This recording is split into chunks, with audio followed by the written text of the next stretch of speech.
What is up, everybody, and welcome back to the RSL. I'm State, with me is Gemini, and we're about to kick off day one of the playoffs here. How you doing, Gemini? I'm feeling pretty good. We got some great matches coming on up. It's going to be first Maru versus Zoun, and then I believe we've got a TVT Cure Bunny, or not Bunny, ByuN. Yeah. Similar names. Almost anagrams. Yeah, exactly. But some great games, and we are into the playoffs, so everything is going to be a little bit, the stakes are a little bit higher now. We're in the final stages so far. But it's just the first round of the playoffs, so I'm really excited to see what we got. Yeah, we do have a double elimination format here in the playoffs of the RSL as we take a look at the bracket. As Gemini said, Maru versus Zoun, Cure versus ByuN. All these matches are going to be best of fives played today. I'm excited for this one to start things out. Maru versus Zoun. Maru looks so good. In the group stages, he's been on fire just recently in tournaments, including the Pigsty Festival. He's been looking spectacular, but, Zoun, top 4 in the RSL last year. He's looking to repeat it again this time. Yeah, he definitely wants to go far this time, and then also tomorrow we're going to have some great games as well with Hero Max Packs and then Rogue Trigger, which will also be interesting. They've had a couple matches that they've played recently in some events, including the RSL qualifiers, I believe it was. And so they've kind of been trading series, some very close matches overall. So I'm quite excited for tomorrow's matches as well. Today, of course, we got some great ones, but I'm really looking forward to tomorrow as well. Looking at the Season 4 schedule, we just wrapped the group stages, and now we're heading into basically the midpoint of the RSL. A couple of weekends left, and make sure that you tune in on the finals weekend. We'll be starting on a Friday as opposed to on a Saturday, with an early start on Sunday to accommodate the extra games on that very final day. Yep. And also, of course, big thank you to Archon Studio, as always, who is the official partner of the RSL. We've got some great stuff from them that they've been sending us, including the gigantic box of the two-player starter set with Terran and Zerg in it. And it's super sick, if I have to say so. I'm trying to get the light to see it correctly, but that looks good. This thing's absolutely massive. This is the starter set Founders Edition, and Archon Studio also sent us a very special video to kind of give a preview here of the box. So how about we go check that out? Make no mistake. War is coming. With all its glory and all its horror.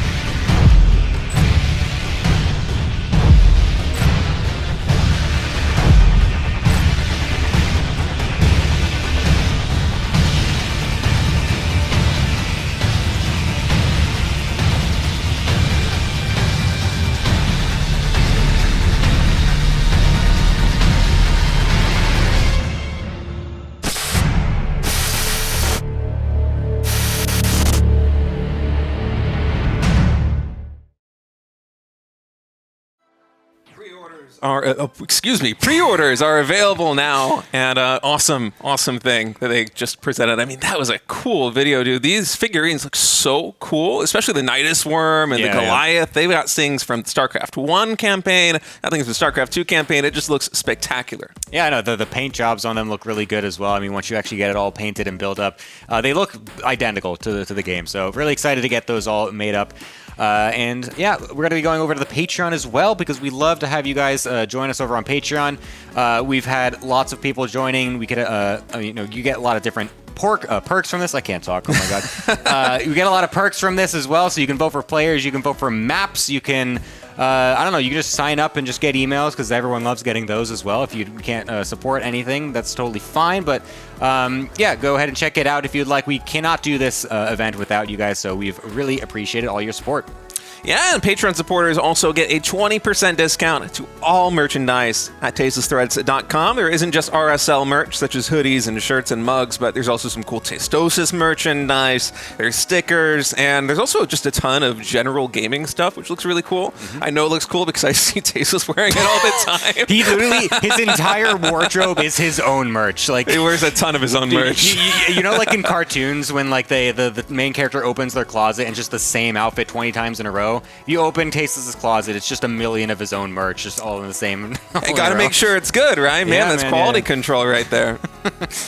Also, join us over on YouTube, youtube.com/@ReviveSC2.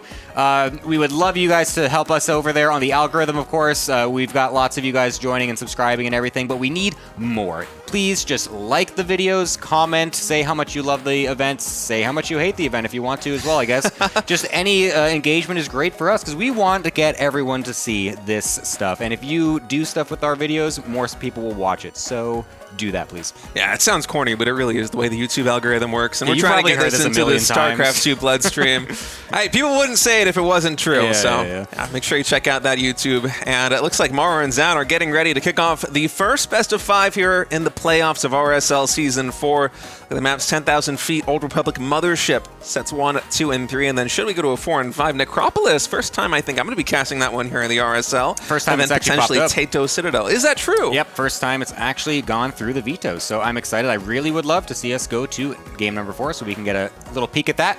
But for now, we're going to be going into 10,000 feet as our first map between Maru and Zoun, the first match of the playoffs. Let's get into it.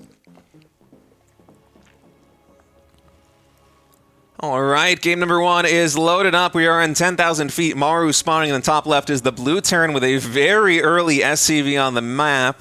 Zoun, the red Protoss in the bottom right. And I was going to say, heading into this one, Gemini, that Maru in a lot of his recent TVP games has been looking really aggressive, not just with SCV pulls and timing attacks, but also with a lot of proxy barracks play in recent online tournaments. And so I was wondering if we're going to be getting a little bit of a taste of that here between Maru and Zoun in this best of 5 series. And it certainly seems like we're going to be getting something spicy to kick things off already.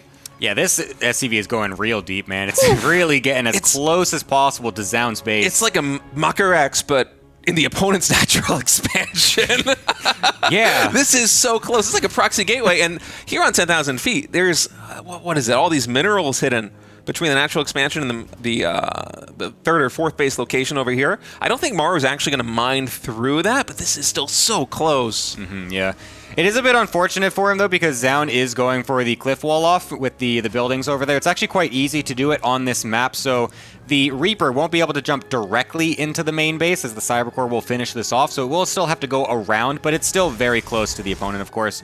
And Zoun getting that information, sees the lack of a barrack, sees the extra gases as well, so he realizes that it's going to be actually a oh my god, I was just about to say, seeing the double gas means that it's not going to be a proxy Marauder, but you still could go for a proxy 111. Something you don't see as much anymore at the pro level, but it's something that could still get thrown in here and there, and it's going to get scouted immediately as well. This is great for Zoun, sees everything as early as possible. He can make all that is the correct decisions with whatever he wants, basically. I'm not sure exactly what his response is going to be. We'll see, but he's got all the information right there. Yeah, that was perfect scouting instinct by Zoun to go to exactly where that barracks and factory is. And Zoun going for a little bit of a proxy of his own, adding in 2 additional gateways. Keep in mind, Maru, none of the production is back. Zoun, once Warp Gate is done, is going to have a lot of potential to be aggressive on Maru's side of the map. Right now, the factory adding in a tech lab, a reactor onto the barracks. It's going to be a 4-gate straight up right now from Zoun. This is like a Wings of Liberty game. I actually kind of love this. This is a perfect game for me to watch because I play against this garbage all the time on ladder, and I get rolled, man. Every single time I have no idea what to do against these builds. It's like always so frustrating. And this is a very interesting, unique response. Going for a straight-up 4-gate on one base with one of them proxied, sending the Stalker across as well. He's not trying to contest the proxy whatsoever. A lot of times you'll see pro players go for like a Zealot, a Stalker, and like a Probe really early to try and deny the SCV, to try and delay if they're getting the factory or the starport up, or maybe you can pick off a few units before anything else spawns. Zoun just being very passive with it, keeping the most of his units at home, but then sending the one across to set up for what should be a very surprising counterattack. Maru should not be expecting this. All right, Warp Gate finishing in just a moment as another Chrono Boost gets toppled onto that. And for Zoun, I think the question is, where are you going to be warping in this next round of Stalkers? Because you could get a lot of damage done on Maru's side of the map, but at the same time, he is getting ready to push straight on into the main basin. What is this? I see another cybernetics core getting built here by Zoun. Yeah, because he just knows he's going to preemptively. All right, I love that move here from Zoun. Okay, cybernetics core getting taken out. Already being rebuilt here in the main base. A couple of Stalkers did get warped in on Maru's side of the map. They're already pushing up the room. That is 4 Stalkers and a Zealot. I love these this. SCVs are in trouble, Gemini. I absolutely love this response. This is so great. There's nothing at home to defend. It's only SCVs. So sure, you're going to lose the gateway, the cyber core, but this takes a lot of time for Maru to get this damage, and you're not actually threatening anything severe at this point. The Stalkers are allowed free reign in the main base. Now the things are loaded up into the main of Zoun, so he's just pulling probes, using batteries defensively. One of those pylons does get killed off, so one of those forward batteries is killed. But look at this. Maru has literally no SCVs back at home. He could always recall them as well, so he can just come back for the defense. It's still a little bit tight because, of course, this unit composition from Maru is very deadly, but this is a great position for Zoun. All right, recall coming in. All the workers of Maru are dead. Now the Stalkers are back in the main base here of Zoun. He's pushing in with a huge concave, but 2 siege tanks dishing out a lot of damage on those Stalkers. Oh man, I think Maru might have just barely enough to push through, despite the fact that he has no income coming in back at home. He has just enough muscle here in the main base of Zoun. And you can try and micro this as much as you want, but oh man, that's going to be a tough, tough ask. Yeah, that was a bit of an unfortunate engagement for Zoun. A couple of his Stalkers were pretty clumped up and got massive hits from the tanks. He also messed up the retreat, getting stuck on some of the units. Maru still able to come out on top, despite Zoun having all of the information and doing exactly what he wanted. Maru's a stone cold killer, man. That was awesome. I really thought, you know, you lose all the SCVs on your side of the map that early, that surely Zoun's going to have bought enough time on his side of the map that he could recall, he can get a couple warp-ins in, he can stabilize. But it seems like Maru had just built the perfect critical mass to actually breach into the main base and just topple him. Yeah, I think... as well, like I mentioned, I feel like some of the micro could have been a little bit more perfect. I mean, obviously, this is, you know, we're trying to find the tiny, minute differences here because that's obviously going to decide these games. But it's like some of the Stalkers getting a bit too much splash damage. I guess maybe if I feel like maybe a couple more Zealots maybe could have helped to maybe tank some of the damage a little bit. Perhaps make the Marines have a little bit harder time getting on top of the Stalkers as well. It's a hard call to make, I think. So honestly, just really good, I guess. I don't know, just like determination. Determination is not the correct word, but like just I don't know. Maru just sticking with tenacious. it. Tenacious. Yeah. There you go. That's a nice word. Thank you, State. You're a better dictionary person than I am. But yeah, honestly, Maru just sticking in it, just knowing that he's got a bulldozer of an army, not really caring that he's losing every SCV back at home. I mean, that worked out perfectly for him. I do agree with you that I think if Zoun had controlled that maybe a little bit better, or perhaps just given Maru some more time in his main base and waited until, because, you know, we had that first engagement with some probes being pulled. They weren't mining, so already Zoun's income was a little bit hampered. That was even before he recalled the Stalkers back at home. Maybe a little bit more patience from Zoun, and I don't know if it was hubris or just he thought this was the critical time to try and push Maru back. But in any case, Maru taking game number 1 in this best of 5, and I think it's a pretty big tone setter, too, because I came into this one expecting to see aggressive play from Maru, and we just got one of the most aggressive builds imaginable in game 1. Map 2 is loaded in. Let's continue the series. All right, it's going to be Old Republic, and what do we see from little old Maru? He's sending yet another SCV right across the map. So looks like he saw that last game and was like, wow, that went pretty well. Even when Zoun did just detrimental economic damage on my side, I'm like, well, okay, I can just kill him anyways. So we'll see if he goes for the same thing. Maybe he might try to go for a bit of a mind game with this. Never mind, he's sending another one. Okay, there's no mind games here. He is going all out yet again. So I guess this is Maru's bread and butter in this matchup against Zoun for at least. So we'll see if Zoun's got a different response this time when he goes for the scout, or we'll see. I'm not sure exactly what Zoun's going to change up, if anything, when he gets the information. 15 supply barracks, gas at barracks, so it's going to be a proxy marauder push coming in here from Maru, and oh boy. There's a switch up. Zoun was pretty quick at scouting the factory timing and the placement as well in the last game, but in game number 2, we have a no-scout build coming in from Zoun, and this might be him being a little bit greedy. A lot of players, when they go no-scout, they go Nexus before Cybernetics Core, and that is almost a death sentence against this build. I think in theory it is still possible to hold, still not but scouting. It is a very difficult task. Dude, I mean, I kind of respect Zoun for going for this, because it's like, well, he's not going to proxy 2 games in a row, surely, right? At least not that committed. Well, that's generally what will happen, but we're playing it's Maru, I guess, so you have to maybe think twice about that possibility, because Maru will just go ahead and do this twice in a row. And so no scouting whatsoever from Zoun. He is going to see this literally when the Marauders hit the pylon. Like, this is going to be the worst possible situation for him. Yeah, in an ideal situation, you would have scouted here as Zoun and would be making a Zealot follow up behind this. You might still be able to hold the natural expansion if you have a Zealot, but just pure Stalkers potentially getting chrono boosted here. I'm not sure that's going to be enough. There's no shield battery here in the natural expansion. Maru has 3 Marauders and Concussive Shell, and he's just going to go. And I'm not sure Zoun is going to be able to stop it. He still has no idea. I mean, you don't make a battery defensively at this point either. You're just trying to go full economic read. You're going for a sentry second as well, so the DPS will also not even be there. Okay, now we're getting a battery, but it's happening way too late. The Marauders are going to be here before it's even close to being done. SCV is also here, of course, to be able to make a bunker if they want to. Can also just body block. Probe's just immediately getting pulled. That's the only correct decision from Zoun right now. He has to stop this so he can allow the batteries to get up. All right, Sentry is here. I'm not sure if we have enough energy for Arch here on these Nexus. Zoun's been chrono boosting probes up until this point, and it's 4 Marauders. Okay, man, I thought that force field might have just been able to isolate one of these Marauders, but no, shield battery is done, but the Marauders can just power through.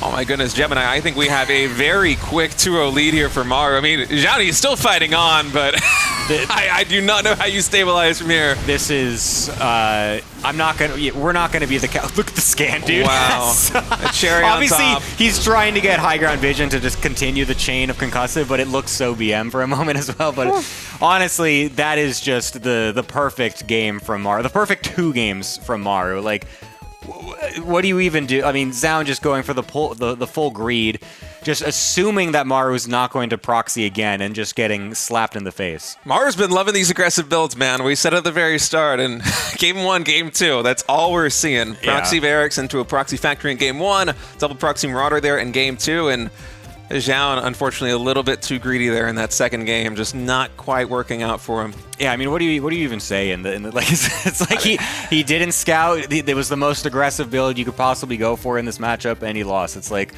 well, that's a GG go next. Like, what? You can't do anything else in that scenario. Folks, we need your support on the Patreon. We invite you to join our growing community, as honestly, the RSL in its current form would not be possible without your support. You guys have been incredible. If you haven't yet joined the Patreon, we invite you to please join us.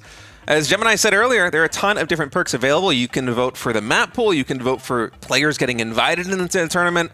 There's all sorts of perks as well, such as replay packs. You know, I love my replay packs, Gemini. That's true, and I actually forgot to send them to you. I should do that. Yeah, you should. You should. My apologies.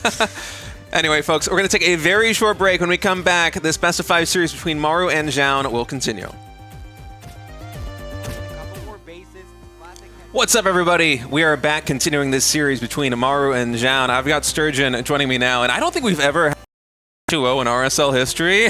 I mean, Maru's trying to set a speedrun record or something here. That was absolutely insane. The proxy 1-1-1, proxy double racks, marauder push. He's not messing around today. He doesn't want to play any macro games, apparently.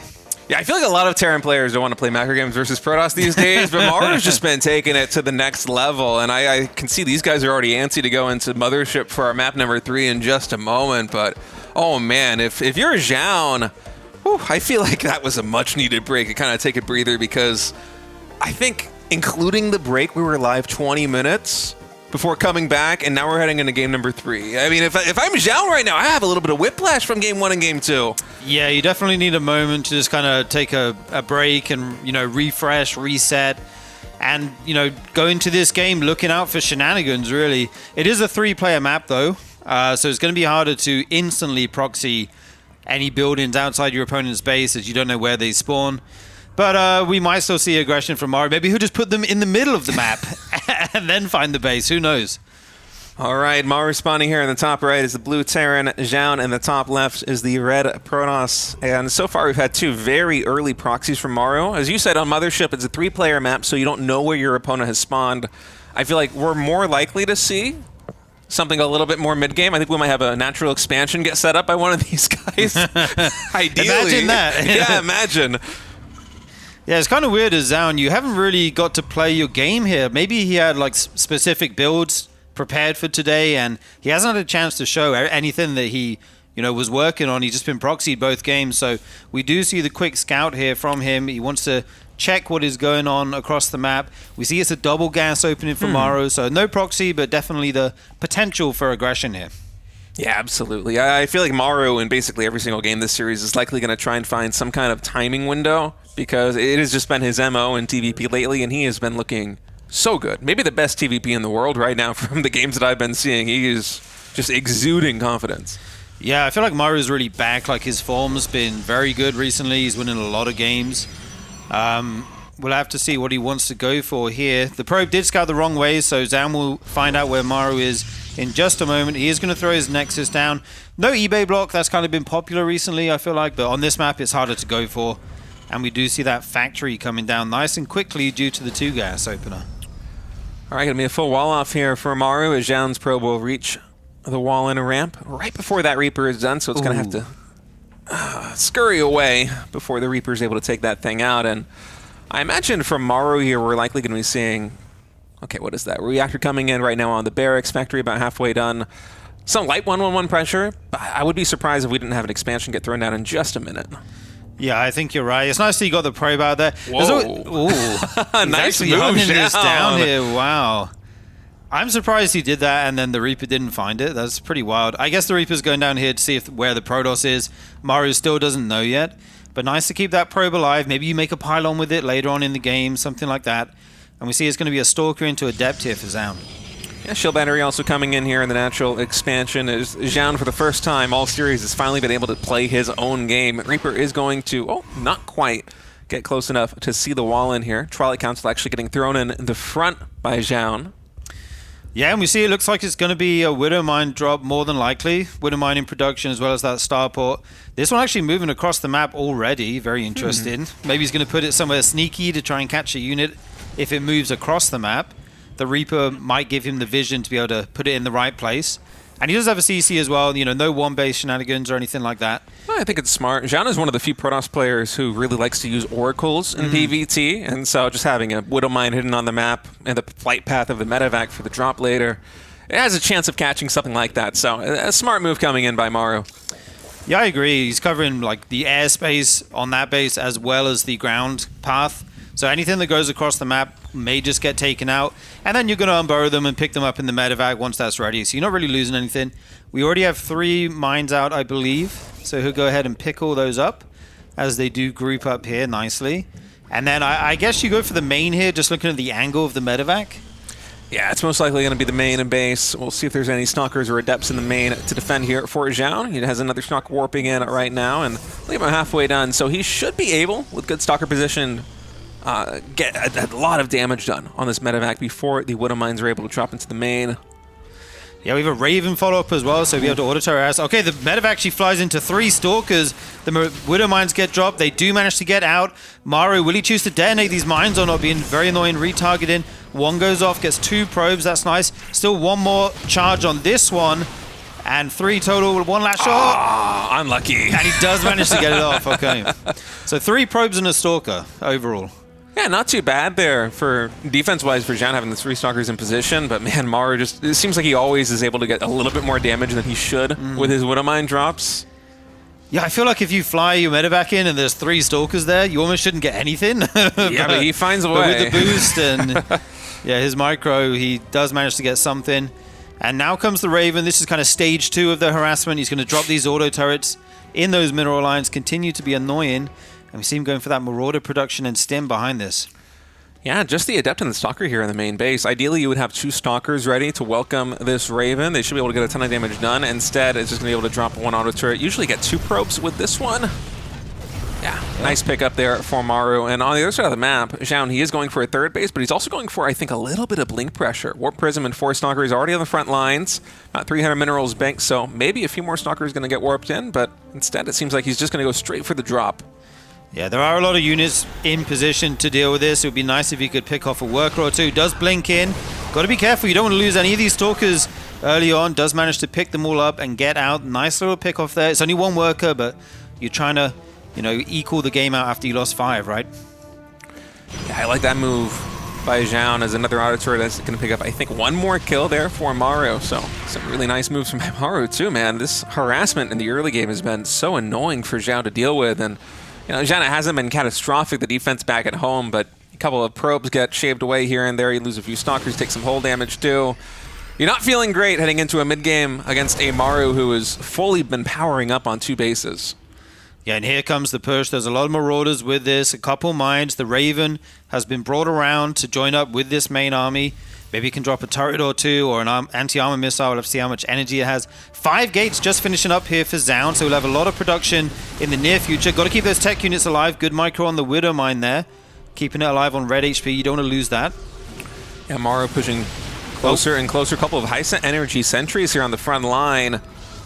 Going to try and bisect this army with a couple of force fields in just a moment. Charge nearing completion right now, and this choke point actually working against Zoun. Oh, is he going to get that before charge? 1 second away. Okay, it just barely completes for Zoun. That was a photo finish. So close. And he's going to be very happy to have charge right now, because otherwise this army would just be able to kite him forever as Maru stims forward. A blink forward actually into a concave here for Zoun. He's feeling confident enough to push Maru away.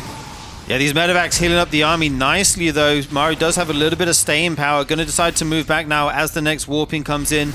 Immortals as well. Got to be careful with these stalkers. You don't want to send those in alone. Maru is throwing down his 3rd CC behind this, so he's not completely all in or anything like that. He will transition.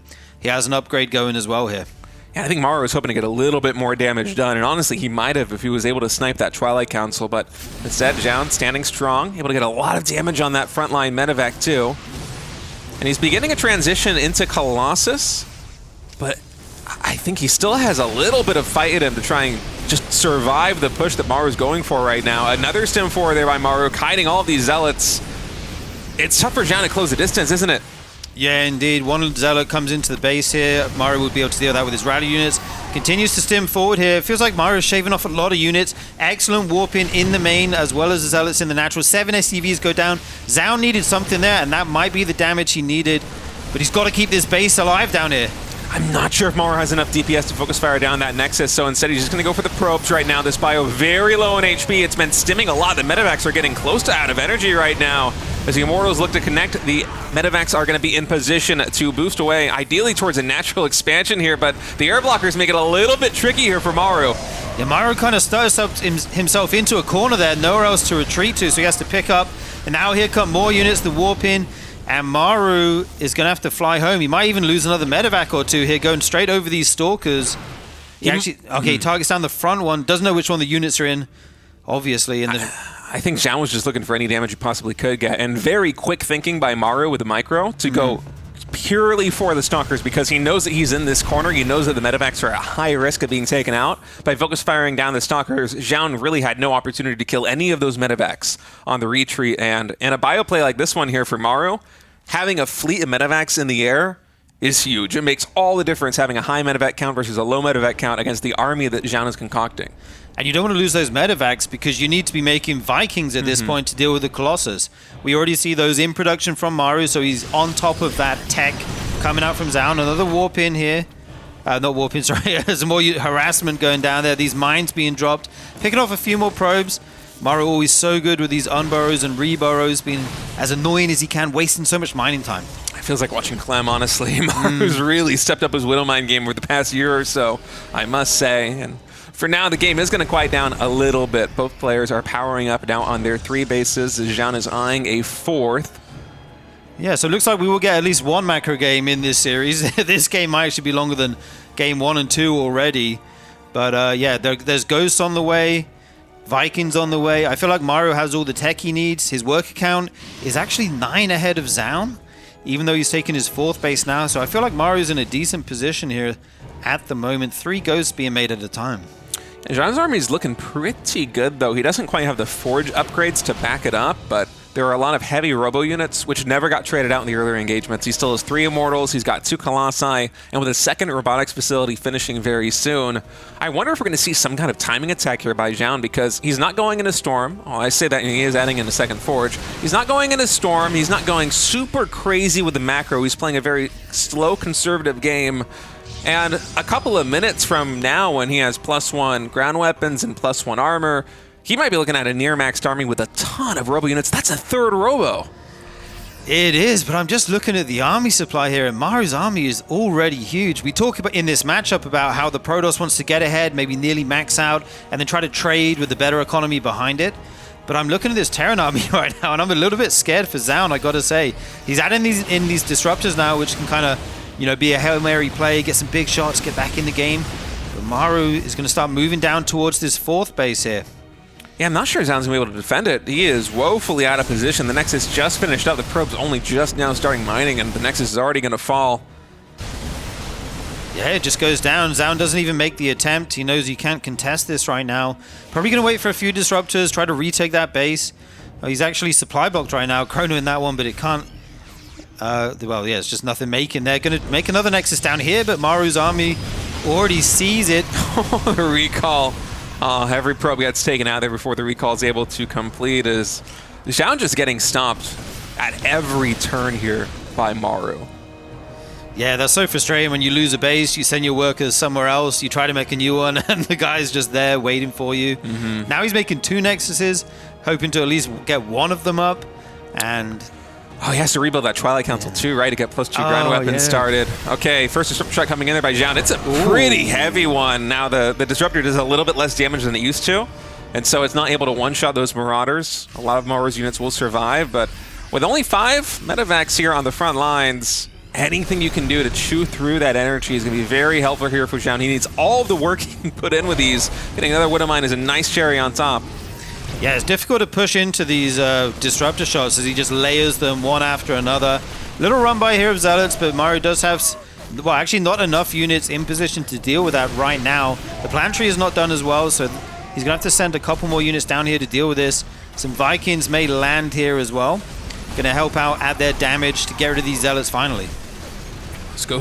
That Ghost almost getting taken out by 2 Zealots. Zoun, the silver lining in this game is the Zealot run-bys, especially with the Warp Prism play earlier, has been so good for him, but still the army that Maru has amassed, he's at 61 SCVs and he is nearly maxed, and I feel like the army supply lies just a little bit here because this is triple robo for Zoun. It's a ton of Immortals, Colossi, and Disruptors, but this is still a massive army here for Maru, and if he's able to dodge right and these 7 Disruptors do not get the shots in that they need, I'm not sure Zoun's going to have enough muscle behind this to actually win the fight. Yeah, I feel like that's easier said than done. Those 7 disruptors is so many. That was 4 shots right there, wasn't it? Right. He does get the Nexus, though, so good for Maru nonetheless. I feel very scared for him pushing up this ramp, though, but he is feeling brave, going to still go for it, maybe. Just baiting out these disruptor shots, trying to look for a window to stim forward and actually get on top of these disruptors. Takes out a bunch of them instantly. The rest in retreat. Maru not scared of going up this ramp at all. It's just going to push the issue here. Yeah, Maru continuing to push forward. He wants to take down this Nexus, and he has the DPS to take it down very quickly here. Bio-stimming, once again, very low on energy, medevac energy in total, but Zoun, his army, he's already lost the Colossi. Besides the Disruptors, it's what, 7 Stalkers, 3 Mortals, and a handful of Zealots here in terms of DPS? That's not going to do anything versus a 2-2 Bio army like this one. Yeah, absolute killer instinct by Maru there. Just picked his moment perfectly. It's difficult to get up the ramp in between those disruptor shots and not just lose a ton of units as you start the engagement. So very well done by him. Zoun still trying to make Nexuses across the map, just trying to get his eco going as much as he can, adding a bit more production in. But 3-3 on the way for Maru now. Yeah, Zoun once more. Okay, I was going to say double expanding. He is triple expanding towards the bottom side of the map and also retaking that triangle third. Maru is going to spot it, and he's already taken down the Viking or the Colossi, so he can just land these Vikings and dispatch another Nexus, although Zoun is going to recall, and it's a ton of Stalkers and Zealots coming in. They should be able to clear the majority of these Vikings, but the army of Maru on the front line, I feel like it might be a little bit too much, Sturgeon. That is so much. All the Disruptors go down. There's no splash damage here to contest the Bio anymore. The Colossus already died. 1 Disruptor remains. Those Vikings kind of baited out some of Zoun's army, recalling there. There's just doesn't look like there's quite enough here, and Zoun calls GG. 3-0 for Maru. I am glad that we got at least 1 macro game between these two because I feel like we really needed it. Zoun is a pretty good PvT player, but my goodness, Sturgeon, Maru is looking so good this season. He's looking amazing. I mean, who's going to take this guy down? I don't know. He showed that he can play the proxies and the long macro games and still look as dominant in both. Maru in top form right now. Yeah, man, that was a wild series. I think the first 2 games were wrapped in like 15 minutes total or something like that. And then that final third game went about 15 minutes in total length. So it's still a very short best-of-5 series. I was kind of gearing up for the long haul on this one, thinking that Zoun might be able to be a little bit more formidable in the early game. But Maru, I mean, the killer instinct is just through the roof right now in Game 1 and Game 2 especially. Yeah, his build kind of choice worked out so well in both games. I feel like he's really good at picking these moments, the games, when to be aggressive, when to go for these proxies, that kind of thing. We see that he does move on to the semifinals here, where he will face the winner of the next series, ByuN in a TVT.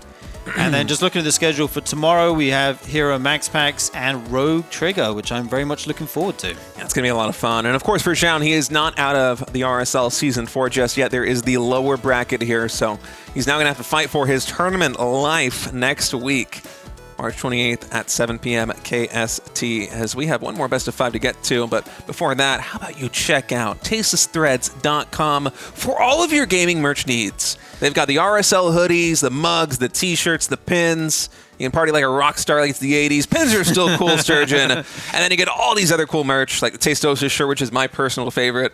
I love that shirt so much. The faces are so funny. But yeah, check it out. Get all your swag. Get your Mind Game t-shirt. There's so much stuff on the site. It's actually insane. Yeah. All right, folks. Well, that was a very fast first series of the day, but we're going to take a short break and wait for our next players to get ready. It's going to be Kier versus ByuN and a best-of-5 TVT coming up in just a bit. What's up, guys? This is Tasteless, and I am here to show you the StarCraft tabletop miniatures game. This is from Archon Studio. They reached out to us right when we started the RSL, and I gotta say, they've been an incredible sponsor. They have made an insane tabletop game here that I am super excited to show you guys. If you're a fan of StarCraft, you're gonna love this. But first, we're gonna start with Zeratul. We're gonna start with the first item they ever sent us here. And right off the bat, I gotta say, I mean, it looks exactly like Zeratul from the cutscenes in the actual game. I mean, to the T. Zeratul is a Dark Templar, if you've been living under a rock your whole life. I personally am a fan of Zeratul. I am a scumbag DT rusher myself, so I think this is a perfect first item for me. So we're gonna do an unboxing now. It is containing only 3 items total. So we've got the 2 plastic parts, the pamphlet that it comes with, and then inside the pamphlet are 3 pages of instructions. So honestly, I mean, I look at this is simpler than I thought. I've always found tabletop games to be a little bit intimidating, but when you look at it, it's interesting to see that the entire figurine is actually assembled out of just the pieces in these 2 parts. Part of unlocking the joy of a tabletop set is actually getting to sit down and assemble and paint it and actually create the thing itself. I have never built a miniature before, so what we're gonna do is Ziggy, our producer, is gonna help me as we assemble this Zeratul figurine. Then we're gonna paint it, and we will have our very first StarCraft miniature made. Again, this is just one figurine in the StarCraft tabletop miniatures game. So we have a lot more figurines coming here, but we're gonna start with Zeratul. We're gonna get this painted, built out, and see how it looks. So this time where he's coming back to the Welcome, everybody. I am ready to cast some StarCraft, as I have not done that yet, apparently, today. Those were the 2 quickest games I've ever seen, and I am back to now cast some stuff. We have a TVT now to come on up, so maybe things will go a little bit longer, because Maru just sped run that entire best of 5, and that was literally, we've been live for 45 minutes. Well, like, is that the fastest best of 5 in RSL history? It might be. It must be, right? I'm trying. Maybe some PvPs were also very quick. I don't know. Someone could check, but it's up there definitely for up sure. there. Yeah, no, that was the quickest series of all time. That was just ridiculous. So yeah, Maru just with incredible form coming into this playoffs, just coming right off from the group stage. Honestly, just making No errors coming into the playoffs at this point. So now we're going to be going into that TVT of ByuN versus Cure. Another interesting matchup, of course, because obviously ByuN is someone that loves to be pretty aggressive in general. Cure is this very solid, stable player, just playing the most standard stuff possible. So a different, interesting mix of styles in this particular matchup. So I'm quite curious to see how this one goes. Yeah, so am I. Like you said, a good match of styles should lead to some dynamic games, lots of builds coming out. What's your prediction for this one? I honestly, it's quite hard to tell because even just looking at the match history of these guys from the last couple of months, it's extremely even. They do kind of trade series every now and then. Cure did have a bit of a streak for the last couple of times they did play, but ByuN is the most recent winner since the last time that they played. So honestly, this one can go either direction. I really can't tell who's going to win, but if we're just going to be that, we're just going to be the guys that just pull up a random thing out of the hat, I'm just going to go ahead and say ByuN is going to win. Well, then I guess I'll say Cure's going to win, just to keep it interesting. Whoa, look at that. Crazy. We're so contrasting. Yeah, it's like we're totally different, man. The first map here is going to be Taito's Citadel. You said this is the second time this map's been in the RSL now, right? I don't know if that's the case. I was talking about Necropolis. Necropolis. Yeah. And then we didn't even see it anyway, because the series was a 3-0, so... So it still hasn't shown up. We still haven't seen it, but it did end up in the vetoes. But yeah, I'm not sure about Taito's Citadel, perhaps, specifically. But yeah. We were just saying that ByuN is a bit of an aggressive player. Well, he's proxying 2 barracks on the map. We're going to have a proxy Reaper. It's the day of proxies, apparently. That is the flavor of the month. Here we go. ByuN setting these 2 ranks up outside the third base of Cure, and he is going to see it very quickly here. Amazing scout by Cure. Even going to be a little bit annoying. I feel like he should go for the other one. That's still making the Raxus halfway down. Yeah, that's true. Minor detail, though. I mean, I guess once that Rax finishes, the SCV comes over anyway. Sucks! I could have done that better. What do you mean you didn't target the correct SCV? Jesus Christ. I mean, yeah, once the Rax finishes, I guess it doesn't matter, right? Because you bring it over anyway. Oh, he might get it, though. He brought a second SCV down. He's so sick. Oh, it gets trapped in that little tiny corner, though. The RNG favoring ByuN on that particular moment. So we'll keep that second SCV alive if he had targeted it from the beginning. Okay, if he brought in a second SCV, it actually does make sense. Yeah, man, no, I'm with you on that. Yeah. That is for real. It is going to be the Proxy Reaper, though, like we said. So obviously, ByuN realizing that Cure knows what's happening, he's not just going to go right up into the Reaper jump spot because he's expecting Cure to just be sitting there with his units like he is. So he's making sure that he's as safe as possible with the initial Reaper. Doesn't want to just suicide it for nothing. Will go up the ramp, get the scout, see exactly what's happening, throw out the nade, and then set up the second Reaper to come on the right. Will not keep it alive, almost gets it across, but nice block from the SCVs. I was about to say we'll at least trade out on the Marine and then get out, but wow, incredible micro there. And now the third one just YOLOing on up is a bit of a mistake, as that one also gets picked off. Wow, this is a disastrous opener from ByuN. That could not have gone any worse. More Reapers lost than Marines. That is impossible when you're proxying 2 racks almost. I love the way Cure didn't get too distracted by the Marine that went up the ramp. And then he still kept his units close enough to the jump spot to be able to trap that second Reaper that came in. I feel like that was the clutch moment there. ByuN's still making Reapers right now. Doesn't want to just lift his racks up, send them home, and have nothing to deal with, any units that might come out for Cure here. But he does have to lift 1 Rax at this point, and Cure's got to be feeling very good here. Even getting an SCV. Yeah, that's really annoying. It's going to delay the CC as well, as the other one can't actually be made there. That's crazy that's actually a wall. Is it? Or is he just, stopped for some reason? Okay, that is a wall, I guess. That doesn't look like it's a wall, but okay. Anyways, the double Reaper will come back. We'll be able to kill off the Hellion at least, so that's nice. The other Hellion also is in risk of dying here, as the third Reaper will also join up. Hellions are quite fast, though, so ByuN's not going to be able to catch that. We'll be able to get that back home.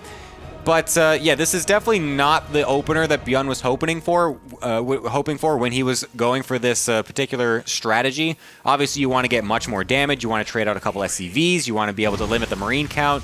Losing those Reapers to kill almost nothing back at home is really not great for him. And he still can't finish this CC. The Hellion loops around and actually gets back in. There's a Cyclone at home now to defend against these Reapers, so they can no longer do anything. And look how much time this Hellion is buying. The SCV not able to finish the CC for so long. Another one comes over. The Reapers nowhere to be seen right now. They're actually jumping up into the main. This feels like it's gone so wrong for ByuN here. Finally, the Cyclone will get rid of that Hellion. Bro, I feel like this is one of those games where you're playing on ladder, you just leave. Like, the moment that Hellion just continues to deny. Yeah. Look at ByuN sighing on the webcam as well. He realizes the deep doo-doo that he's in. I was going to say something else, maybe I shouldn't. I mean, like, when he sacked those extra Reapers right there as well up the cliff, I was... That's like, okay, I'm just... Go to the next game. I'll lose the 20 ladder points, like, whatever. Of course, it's a tournament, so he wants to try to stick in it as long as possible, but this is going to be a massive uphill battle for ByuN. His CC is only just now floating over to land, whereas Cures has been mining for the last minute, I feel like. The Liberator is going to be coming out. We're going into the Macfield upgrade onto the Cyclones as well, so looks like he wants to try and commit to some sort of mech play while going for a fast 3 CC. This is one way to try to get back into the game, I guess. Yeah, definitely interesting. I mean, he does have a very quick third CC. If he can try and keep Cure at home while he gets the eco advantage, this could work out for him. I feel like Cure's going to have a very strong 2-base timing if he wants to play with that. He has a Viking out, so he may have the air superiority. Here come the Cyclones moving across the map right now. Obviously, we see there are 2 tanks here. Cure has his units in the main as well, just in case there's anything flying in there. It's actually Stim on the way for ByuN as well. Yeah, he's actually switching it up into Bio anyways, despite going for the Cyclone upgrade, which is generally what you would expect to be showing that you're going mech, but will be just going up into the Stim as well. And Cure, like you were saying, he's got himself pretty set up for a nice little 2-base push, and he's going to go ahead and do that. You can absolutely force ByuN from taking a 3rd base and also just kind of contain them on 2 bases as well. Really force the other Terran player to try and go for one of those big like SCV pull like defenses to try and swing it so you can just kind of get on the map. But then you're obviously going to lose a lot of SCVs, and ByuN behind on the worker count from the beginning. So I like this move from Cure. We'll see how committed he wants to be with it. Yeah, and I really like that he took this path down the left of the map, avoiding the watchtower. So, I mean, ByuN has no idea this is happening until the units arrive in his natural. His other units are all at the watchtower here. The interference matrix goes down on that tank, forced to unsiege, run back to the main, and that allows Cure to just siege all his tanks in the main natural wall. Going to lose a unit there, but this CC might actually go down here. The SCV is frantically trying to repair it. It looks like they may just have the healing to do so. These Ravens got to be careful not to die. Liberator across the map as well. I think it's getting a bit messy here. Yeah, it's getting a little bit chaotic, but I mean, you cannot just look at this and think that Cure's not coming out ahead. And he's still going to go ahead and kill off this orbital. The tank's on the high ground, get some nice shells off, but it doesn't matter. Cure comes out with a very nice defense of the Proxy Reaper and then swings it across the map for a Game 1 victory. Yeah, that was kind of a textbook defense we saw from Cure, right? The scout was so quick. He knew about the barracks before they even finished. Was a little bit annoying with his 2 SCVs, just delay them a little bit. Then he covers the jump spot for a very long time. Picks off 3 Reapers for only 2 Marines. That's the dream trade. And then from there, he was very far ahead, and he used that advantage to go into a 2-base push, which just won the game. Yeah, I mean, that was just clinical. I love the defense. The micro with the SCVs to block the Reapers was so slick. Anytime you see those types of moments, you're just like, oh my, like that, like, that's why these players are so good. Like, you see a moment like that, you are just like, well, okay, that is just like leagues above so many of the players that try to play this game, and that's what we aspire to be, really, when we're trying to do these kind of crazy little tiny defenses and everything. So just great play from Cure. I'm going to be surprised to see ByuN go for another Proxy Reaper, I would say. I don't expect him to try and pull that one out again after that one got, just slapped away so easily. Maybe he could try some other stuff, maybe. There might be some other kind of proxy, or we're just going to be going into some more standard games. Yeah, I got to feel like ByuN's not too happy with that game, the way it went. Like, not his best execution. We know he can micro these Reapers so well. We think of him as that micro Terran, right? Yeah, I mean, and Reaper as well is the thing that he made his name off of. He won at BlizzCon with that, so. Yeah, so not the best from him, but he can definitely pull it back in the next game. I'm still thinking about that Hellion as well, denying the CC for like crazy. A minute or something. Maybe not that long, but it was a very long time. And Cure able to close out that game. We move on to Throne of the Dunes. A nice big map here. We do see an SCV moving out very quickly already. Okay, well, maybe he will just roll it right back. Maybe he looks at that game and is like, okay, well, 1, I got scouted immediately. And that's probably not going to happen again. I can put it in a different location, and it's not going to be as easily scouted. And 2, he knows that the micro went really it was just an unfortunate game. It was one of those games where you just kind of throw in the garbage. And you're like, okay, there's nothing really to learn from this other than... throw it in the garbage. Yeah, you just learn from that, okay, I need to not just suicide my Reapers. And so I feel like he's looking at that, and it's going to be like, well, okay, if I just micro it better, like I know I can, I think we're still in a totally playable position. And so he's going to try to go for it again. And then I respect it. I respect the guts to see how badly that first game went and say, no, I know I can do that better, and I'm going to try it anyways. Yeah, indeed. I like the position of the barracks more in this game. Last game, it was kind of on the third base and easily scouted, but even if you send a worker to the third base, you're not going to see these. You'll have to go a little bit further. It's going to be Proxy Rauder There's actually going to be a Tech Lab, Gemini. Oh, okay. That is a switch up. It was in the back of my mind as well. I'm wondering if he's going to try to bring this one out. Because sometimes I've seen it where like you float them in the main base. Have you seen this stuff where they, like way back, these Terran players, dirty Terran players, man, they lift up the barracks and then build the Tech Labs in their main base and then just rally the Marauders out. That is obviously really ridiculous, but this one is going to be pretty far away from the ramp. It's not the closest proxy of all time, but it is still a proxy Marauder nonetheless, and if that one goes unscouted, that one can be very deadly. Yeah, this hits super hard. The Reaper, will this actually see it? Not unless he readjusts his position in here, his kind of path. It's actually so close, but just outside the vision range of that Reaper. So ByuN gets away with it this time. He will have to defend the Reaper at home, which can be difficult, without any units here. So we'll have to see. I guess once you see the Reaper here, you're just going to go with the Marauders, attack the Reaper with the SCVs, pull back the hurt ones, and here we go. First 2 Marauders start to make their way into that natural base of Cure. Yeah, he's going to be able to kill off this command center, going to force it to cancel at least, and hopefully Cure is paying attention. That would be a crazy mistake if he doesn't let this, if he just kind of lets it finish. But he's going to just sit it there for now because, of course, he wants to do it at the last possible second. The Marauders are then going to go onto the depot to supply block Cure, so that way no extra units can get out. So that's actually going to be very nice. SCV coming in to try and get a surround, but good micro from ByuN to keep it away from the ramp to make sure they don't just instantly get surrounded and killed off. SCV is very good against Marauders if they can get the surround. And this is going pretty good for ByuN so far, even throwing down the scan to make sure he's got the high ground vision to force his way up the ramp as well. This is looking like a much better game from game number 1. Yeah, indeed. Cure does have a mine somewhere. If he can get a big shot, that might be a way he can survive this. But here come the SCVs. Oh, the mine actually got targeted. Just survives, though. And it does fall. And I feel like that's the only chance Cure had of hanging on here as all these SCVs start to fall. Good stutter set by ByuN. Just got to keep making Marauders, keep kiting here, and I feel like you're never going to be able to make this defense here. Yeah, this is looking really tough. The SCVs are so low as well. He's trying to continue to use them to body block, but when they're already 1 or 2 hits away from death, they don't actually body block anything. They're just dying one at a time. And the Reaper over on the other side, you can't just kind of leave it there as Cure because it's going to get surrounded exactly like this. Ooh. Oh, wow. Actually slithers out. Reapers are the slipperiest little units possible. But again, you just eventually lose it. It's a unit that you have to be microing. So just because that was alive doesn't mean that Cure actually can win the game with it. And you can see ByuN with the aggression still coming back in game number 2. These guys watched the Maru series. ByuN said, oh, that looks pretty fun. Wow, yeah, all the pros agree. They're just like, well, let's just speed run this day of RSL for fun, guys. Why don't we do that? Is there something happening in Korea tonight? Like... Hey, man, the BTS concert's starting in a few minutes. Oh, they're all trying to run over there. That would be so funny. That would be actually hilarious. So, 2 proxies in a row. Yeah, man. Okay, so I guess my expectation was wrong at the end of that last game, so I'm just going to go ahead and say that I'm expecting anything to happen at this point. I literally don't know what they're going to do, and I'm not going to pretend to because these players seem like they just want to throw these games sorry, that's the wrong phrase. They want to throw I don't know. They just want to try and get these games over with as quickly as possible. They're insane.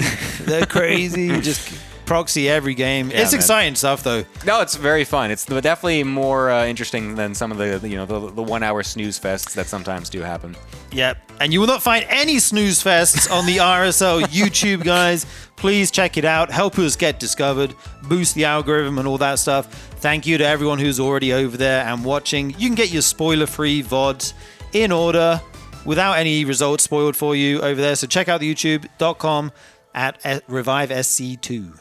Yeah, man, it's gonna be it's a good place to go. Everyone's hanging out there. All the cool kids are over there. Anyways, we're going to be going to a short little break. The rest of the series is coming up after that. Don't go anywhere. Welcome back to the RSL, everybody. My goodness, Gemini, these games have been so quick today. I do not know what is happening. We've been live for like an hour, maybe? Yeah. We're on the RSL playoffs any percent speed run right now, man. This is ridiculous. It's nuts. Maru versus Zoun was like the fastest best of 5 I think I have ever seen, and now it's already 1-1 after 2 super quick games between Cure and ByuN. So we have maximum 3 games left today. Yeah, man. I didn't expect to say that already. Wow. Yeah, no, this has been a lightning fast day, and honestly, the players have not shown us any reason to think it will go for much longer. So at least it's a 1-1 this time, so it's not like the same player won twice in a row, and this is already the last possible, or potentially the last map. So we still have a couple more to go, so this is still up in the air. We don't know exactly who's going to come out on top. Obviously, Cure coming in with a great defense in game number 1, and then not really having the defense in game number 2, not getting this perfect scout off as early. So we'll see what's in store on game number 3 on Missing You today. We're going to be loading on into that map and seeing what it has for us to watch. All right, spawning in the top left, the blue Protoss, it is Cure, and in the bottom right, red Protoss. Wait, why am I saying Protoss? Oh man, We are mentally still in the last series. I am mentally we didn't done. see enough of that No, PvT. they're both playing Terran. It's ByuN down here on the red with the Terran. Oh, I don't know, man. My brain is a little fried right now. I'm not gonna lie. These games have broken me. This is just these games are not for the lighthearted. Let's be honest here. And at least this time, there's no SCVs walking across the map at the super early point, so it looks like we might actually have a normal game state. We're not going to have an insta-proxy 2 racks in any regard. We're going to have both barracks from both players on their own side of the map. So that's a great thing to see if you are a fan of long-term StarCraft. Yeah, I'm hoping we get some mid and late game action, honestly, between these two. I feel like the micro is always explosive when you have ByuN added into the mix, and Cure has this plethora of different builds that he can deploy. Timing attacks, I feel like in particular from Cure, were so good in previous years in his TBT, but I feel like I haven't really gotten to see much of Cure's TBTs lately, or at least I haven't been able to cast it. You know, RSL last year was so Protoss heavy throughout the entire playoffs that... Hell yeah, brother. when Cure was playing, I feel like it was almost always a TVP. Yeah, man. I like that we do have a couple more Terrans in the mix this time. Obviously, it would have been great if we had a couple more Zergs making it on through, but... yeah, so far it seems like Terrans have been doing a little bit better overall. Had a couple interesting upsets throughout the groups as well the last week or two, of course, because, Classic getting knocked out, Raynor getting knocked, Clem getting knocked out. It's kind of insane. So a bit of a surprise round of 8 in general that we have in this 4th season of RSL. Yeah, it's been a really wild ride, honestly, here to kick off 2026. I think the only player who has... who comes in as a favorite and is looking more and more like a favorite every single day is probably Maru. Yeah. I mean, he has just been completely on fire so far in this RSL. I think he's lost maybe 1 map in total, I which would is not be surprised. yeah, it's just nuts what Maru's been able to do. As I have Kira coming into the main base right now, the Reaper actually almost getting that SCV, building the factory, as ByuN did go for a gas first opening, so it's just a little bit faster in terms of the tech. Oh no, that's behind the command center, excuse me. I'm all over the place today. That's fine. I was barely paying attention either. Don't worry about that. But yeah, it is a much faster CC from ByuN, but Cure is making his on the low ground and is being more aggressive with the Reaper, so he has the space to be able to do that. So he will still end up having about the same-ish timed CC with the time it takes for ByuN's to get over to the natural. And the double Reaper coming on in, there's actually nothing much here to defend from ByuN, so it will just be the Reapers getting on top of ByuN's, waiting for that Hellion to get out his ByuN, so he will be able to chase down the initial Reaper and might get the second one before the Hellion meets it, and it will actually get it. So a nice kill there from ByuN, as Cure needs to find his way back home with this, with this Hellion, so he doesn't lose anything else. Yeah, very nice move there by ByuN. Should allow him to send that command center onto the low ground as soon as it finishes morphing into an orbital. And we'll see where each player is going to go from here. So far, very mirrored openings, making similar sets of units. Even the Cyclone's coming out right now at mirrored times. It's a nice standard TBT. I wasn't sure we were going to get that in the series. Yeah, Gemini. no, I was I was almost expecting to just see Kier go for a proxy 2-Rex at this point. Like, that honestly could have been a pretty decent mind game to be throwing in here, but we'll just be playing it super standard, very stock standard from Kier, as we honestly expect from him. Loves to go for that type of stuff. It's going to be a Raven tank with the Interference Matrix coming out for Kier again, whereas ByuN trying to go a little bit more aggressive like usual, going for the Medevac early with some Marines loaded up and the Cyclones coming across the map as well. So he's going to try to do a little bit of elevator play perhaps to try and get into the main base. We might try to do a little bit of double prong in the main and natural. We'll see what he wants to go for. Yeah, let's see how much ByuN is able to get with this small push coming out. He's already activated the boost here on the Medevac, so I imagine it's just going to be a full frontal assault coming in. Hellion will spot this first. There is a lock-on. Vision still maintained, so Cyclone actually able to pick that off right now here by ByuN. But I think there's enough here on the low ground for Kier that should ByuN want to get some damage done. It probably won't be here in the natural expansion, but we'll see. He is continuing to rally Marines here straight onto the front lines, and Kier is getting well prepared there in the main base with the Cyclone and a ton of Marines. Yeah, I thought for a moment there was going to be a chance for ByuN to just kind of just send it in the natural, since half of the army was sent in the main base. But it looks like he was still too afraid of that tank. Obviously, it's very difficult to attack into that without anything to deal with it. You don't have the interference matrix or anything like that, or any massive overwhelming numbers. So ByuN rightfully will just be sending himself back home, doesn't want to lose any of these units for free.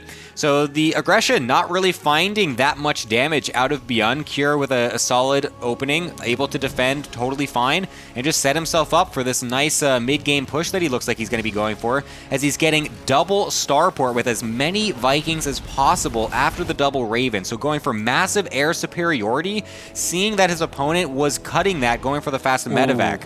And it's a low ground CC on the third here for ByuN. He is building that on site, and that is going to be the target here for Kier. And Kier has already been a tempo ahead of ByuN in terms of unit production out of the starports, and now adding in a second starport in the natural expansion, the Viking production is just going to be through the roof. And whenever you have technical compositions that lean heavily into siege tanks, like these ones here, vision is everything, especially early in the game when you only have 2 orbitals done and scans are at a premium. The Vikings allow you to secure air superiority if you have more of them than your opponent, and that gives you the vision that you need to slowly leapfrog your siege tanks forward here. As Kier is now posturing in front of the third base. Engagement coming in, auto turrets being thrown down on both sides, disables on both of the siege tanks there of ByuN, and so Kier is just able to absolutely push through into this third base without too much of a fight. ByuN now going to try and anchor the defense here at the junction between the natural and the third, but there is just way too much here for Kier. Yeah, ByuN looking like he wants to keep this position because obviously this third base is so close to finishing. If he could just get something here to defend, push the tanks back a little bit, get an SCV over here to finish it and then lift it off, it would be great. But even if he does lift it, there's still so many Vikings in the sky that they still pose a threat. So honestly, ByuN, I don't really see him finding any way to keep this third base alive. He's going to have to cancel it, and that's going to be going there. So great play from Kier, going to find himself in a perfect position coming into this mid-game, taking a third base himself, getting into the stim, which will be a little bit later than his opponent since he went for so many Vikings, he went for so many tanks earlier on. But honestly, this is looking really, really good for Kier.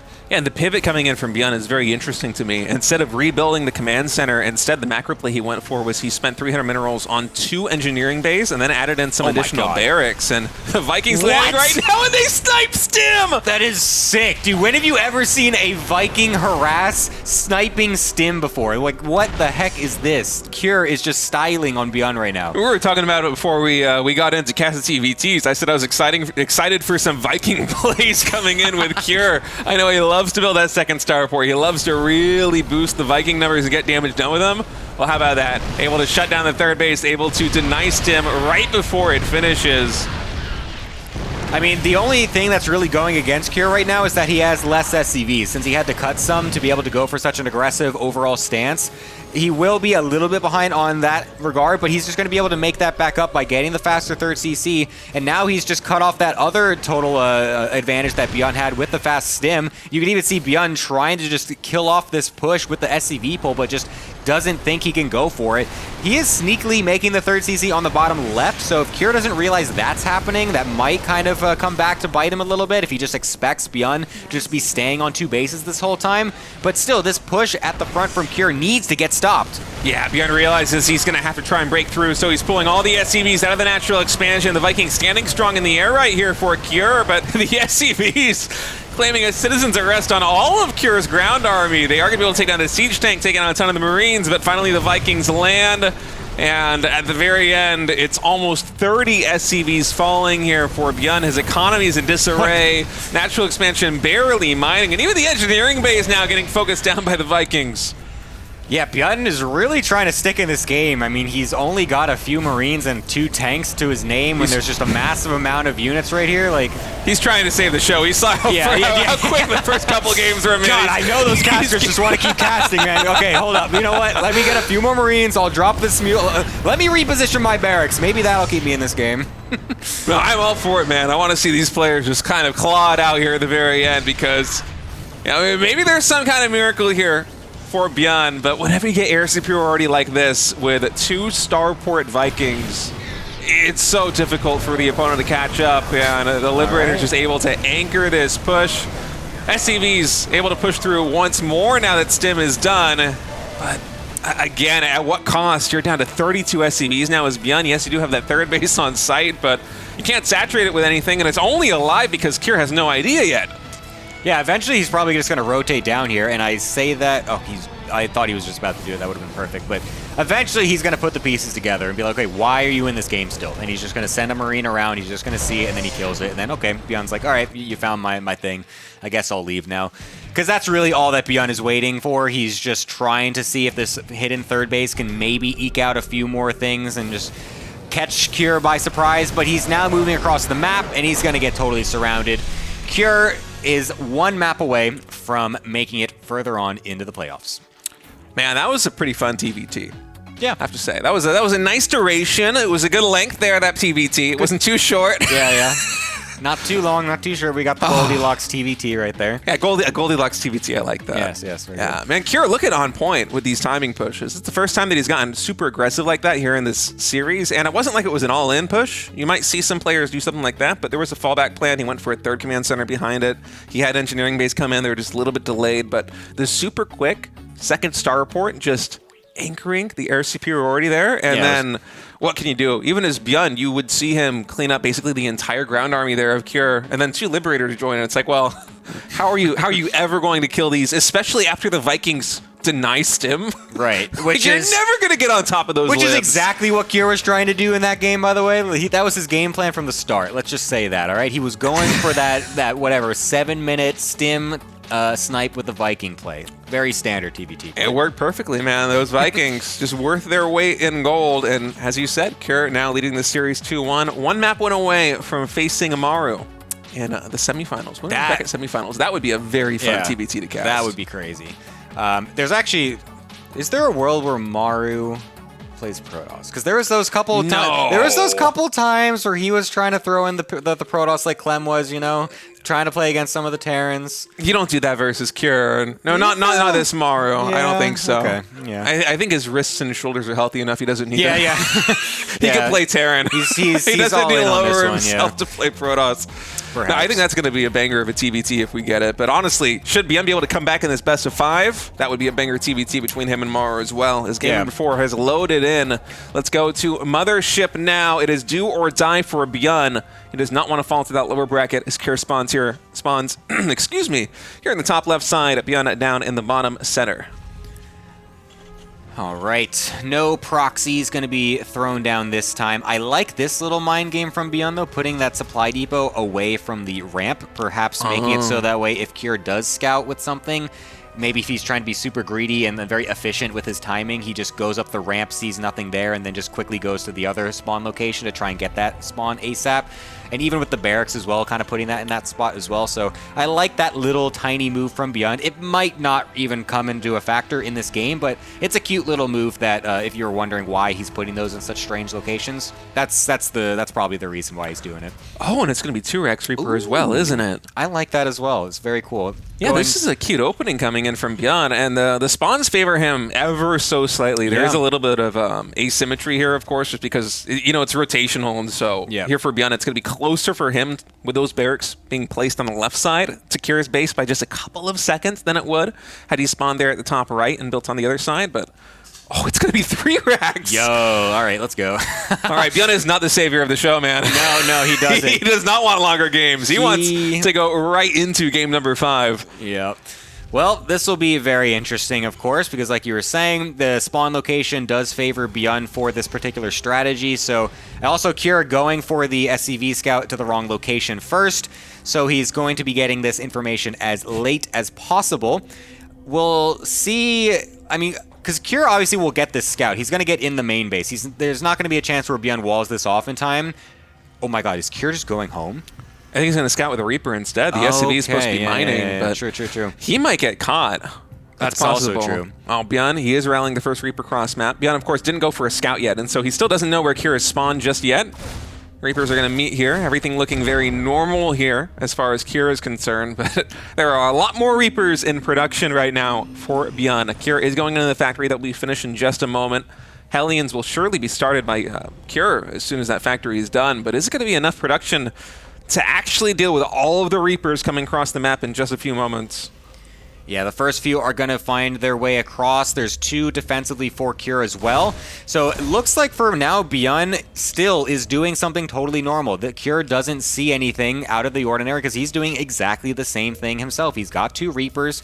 He's being a little bit more defensively with him, whereas an opponent is being more aggressive, but you can't deduce anything from that at this point. Now the 3rd Reaper is going to find its way across, and now you're kind of trying to scratch your head a little bit as Kira. How aggressive are you being with these Reapers? That's a very fast 3rd Reaper to be having right now.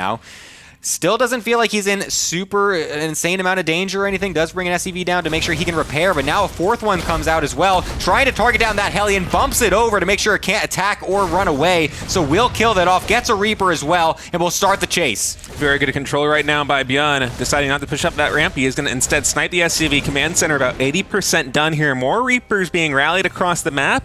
And ByuN, he is going for a low ground expansion of his own. So this isn't an all-in play. He's just trying to get as much damage done as possible in the short term. Still producing Reapers. And this command center, if he can get a cancel on it, that would be absolutely huge here for ByuN. Kira's going to try and stop that. And even just little move outlets like that, even if he doesn't go in for the fight, he's at least buying a couple of seconds that this command center isn't taking damage. But is he actually going to try and push down and save it? I think it might be a little too late now. Yeah, and that's a cancel on that CC. Job well done from ByuN. He's going to be feeling very so nice. That is Reapers. an insane amount of Reapers. And honestly, if those Hellions were at the ramp there, it could have been a crazy line shot on them. And he's even going for some SCVs on the gases as well. ByuN has no fear. Coming into this main base, he's just going to YOLO on top of the Hellions as well, trying to just end this game with these Reapers, it looks like. Obviously won't be able to get insane game-ending damage with that, but 5 SCVs and a very YOLO move. Sees the CC being made up top as well, knowing it's not going to be a counter all-in or anything like that from Kira, so get some information with that. It was a little bit aggressive, I would say, from ByuN to go that heavy, but I mean, I guess he gets something from it. He gets the scouting, like I mentioned. I'm not sure if losing all of those Reapers is the greatest trade-off, but hey, man, he's still going to be sitting in a great spot with the CC done way before Kira. I think it was a really good move. I mean, even after all is said and done, you still have 7 Reapers on the board here by ByuN. That is absolutely plenty. And as you said, being able to get the full confirmation of exactly what Kira is doing, he should be better prepared for the Cloak Banshee play than he otherwise would be. But I don't think that he saw Cloak actually getting research. So will he bank scans? Will he go for an engineering break and get turrets? We're going to have to wait and see. This could very well just be a Raven opening the same way that it was in the previous game. He doesn't know it's Banshees yet, but there is a Viking and a Cyclone in production right now here for ByuN as the first Banshee comes in. Cloak, by the way, still not done yet. Yeah, so it looks like Kira's going to kind of show his hand a little bit, and yeah, that's a dead Banshee. Yikes. Cyclone gets the lock on, will be able to kill that off. I mean, this is a disaster start for Kira. The second Banshee, even a third one in production as well, will have the Cloak, so perhaps ByuN maybe won't expect the Cloak coming in. Might be skipping a scan or something like that to go for some extra mules, so might maybe catch him off guard in that regard, but yeah, it's looking really difficult for Kira. He's down 10 SCVs at this point. So Hyperflight Rotor is also is. getting researched right now by Cure. So he's going double upgrades on the Banshees, just really leaning heavily into the Banshees. Interesting. Cloak and speed. No other production here for Cure as the one Marine is going to spot just an armada of Reapers posturing in front of the natural expansion. Still 6 of them here for ByuN. More Reapers than Cure has Marines right now. That's wild. At 6.5 minutes, that is kind of crazy. Yeah, ByuN is sitting very pretty. The double tank is going to make it impossible for him to go into the natural. Kill this Marine, come on. Won't. You know you want to. You know you want to. Jesus Christ, that Cyclone just got yeeted out of existence. That was pretty crazy. I love that little trap set by Cure. Yeah, that was very cool. So yeah, I mean, Cyclone getting killed off, that's nice. So Cure trying to find any little advantage that he can. That's not going to win in the game, though, so he's going to have to find plenty more where that came from. It looks like he's going to be banking up some more of those Banshees as the Reapers do find their way back into the main base again. We'll be able to kill off the Cyclone, kills off the Hellion, and the Reaper. Everything left here getting killed off. The Marines will be able to shoo these Reapers away for now, and that's going to now bring those Banshees across for just a moment until they stop and then don't go anywhere. Okay, they're not going yet. It's not time yet. I think we might have one more Banshee actually here for Cure. Yeah, it's going to be 3. So, double armory for Cure as well in the second factory. I think he's going mech behind this. So hopefully these Hyperflight Rotor Banshees are going to give him a little bit of time. ByuN, I don't think he actually caught the Glimmer, but does he still have a Cyclone and the Viking in the main base? Yes, he does. So he's kind of ready to deal with this, but he also kind of isn't because, yes, scans are available, but can you actually catch these things? One of them is going to go down to that stem. But the other 2 now going into the natural expansion, looking to get more damage done. ByuN, he is retreating in the middle of the map, coming all the way back home with everything. And I don't think we have any medevacs, by the way, for ByuN here on the front line. So these are some very damaged Marines. It might still be worth it just taking out these Banshees because already more than a dozen SCVs have fallen. And man, I was a doubter here going for the Hyperflight, the double upgraded Banshees after the first one died. But no, these are just getting so much value. And look at this, ByuN actually dropping a natural expansion of Cure at the same time. Yeah, this is a nice play from ByuN to try and get some counter damage because those Banshees were looking like they were about to win the game for Cure, or at least bring him back into a totally playable position. But this location now is going to get really difficult to dislodge, perhaps. It looks like he will actually just leave that. Doesn't want to overstay his welcome, ByuN, but he does get a nice counter damage done of a couple more SCVs, but I mean, that is just a ridiculous amount of damage from Cure. I really was not expecting those Banshees to get that much damage done. The overstim as well on those Marines made it really difficult to continue to chase them, and now you can even see when he's moving across the map, he's going to have to wait for those medevacs to heal those up before he can actually take any engagement. So that buys a lot of time for Cure, and he's actually even feeling confident enough himself to move across the map. Yeah, that's a pretty formidable army right here by Cure. He's able to siege up in front of the third base. It'll be hard for ByuN to dislodge him from that position yet again. As Cure, again, with this mech composition, leaning very heavily into the siege tanks. 1-1, 4 vehicles. Going to be done in just a moment as this Banshee just continuing to cause problems right now here for ByuN. Yeah, it's a bit of a stalemate outside of the position, outside of the natural with this position. So it looks like ByuN wants to try and counteract this by moving some of these units over to the left with the medevacs. Tries to jump on the tanks while they are unsieged, but there's still plenty here from Cure. But now the backstab comes in from ByuN over on the left side. Cure not accounting for that means he's going to start to lose a lot of those tanks. But the Hellbats try to get some extra damage in as the medevacs also getting targeted by one of those Vikings. So an even trade overall, but I think ByuN still comes out ahead in that regard because he's had this third base going. He's going to have more reinforcements coming out quicker with all of those barracks, and so he's going to be able to send himself right across the map again if he wants to try and halt the progression of this meching Terran. Yeah, man, that flank of Marines just saved ByuN's game right there. Without that, I think Cure's just going to push on through into the natural expansion, but instead ByuN able to reset the army counts a little bit here and get a foothold in a pivotal part of the map. As Cure now fishing for some more SCV kills. ByuN has been macroing back up. He has lost, I want to say, like 24, 25 SCVs in total, but he still has a pretty healthy worker lead. Excuse me. I don't know why I can't say worker. A Wookiee lead. A Wookiee lead over Cure. Yeah, he's definitely feeling pretty good in the economy regards. He's also got those 2 medevacs sent across the map. They're going to be trying to find some sort of damage wherever they can. Luckily for Cure, he has a barracks sitting here for vision, so that's very nice, but doesn't give him too much of a heads up since those medevacs can just boost on into the main base, and they will get on top of some of the production and perhaps some of the SCVs and supply depots, but tanks here will be able to deny them for now, and the Vikings also going to make it a little bit awkward, but shouldn't find too much crazy damage. Will supply block Cure for a little bit, but it's also going to distract him as it looks like ByuN just sent the rest right across the middle of the map, just YOLOing on through. There's a couple tanks in this third base. It's going to make it a little difficult as the SCV pull also blocks some of those Marines, but they're honestly just shredding everything as these 2 tanks, once there's nothing left, will get targeted as well. Wow, I mean, the Marine spread right there by ByuN, mitigating the splash damage coming in from those siege tanks and pouncing on the opportunity. He's able to take down the entire base worth of workers, 23 in total falling, plus those siege tanks. And he's coming back for more. Cure right now, all the way set back to 40 SCVs. And ByuN is still trying to get some more damage done. You can really see the income difference being highlighted right now by Mapu. I mean, it is just massively in ByuN's favor, with a 4th base coming too. Yeah, he's feeling excellent right now. He's just parade pushing across the map at this point. Everything just getting sent across. 73 SCVs and going strong is ByuN. Just trying to batter down Cure as much as possible. Massive amount of mules getting thrown down as the Marine tries to get dropped on top to get the tank splash to kill all the fresh mules. That would have been awesome if that actually worked out. If there was just one more tank there, that would have actually killed every single one. But unfortunately, not going to happen. I love ByuN still trying to bring out these little cheeky plays in these in this series. Yeah, you gotta be cheeky. You gotta be crafty if you want to take down a meching Terran here with just pure bio. Because in a head-on engagement, if the meching Terran is ready for you, you're gonna have a pretty hard time breaking through. But ByuN has done a very good job of just creating opportunities for himself, especially in this moment of the game where Cure just simply cannot afford to get a ring of turrets to try and push away all these medevac drops.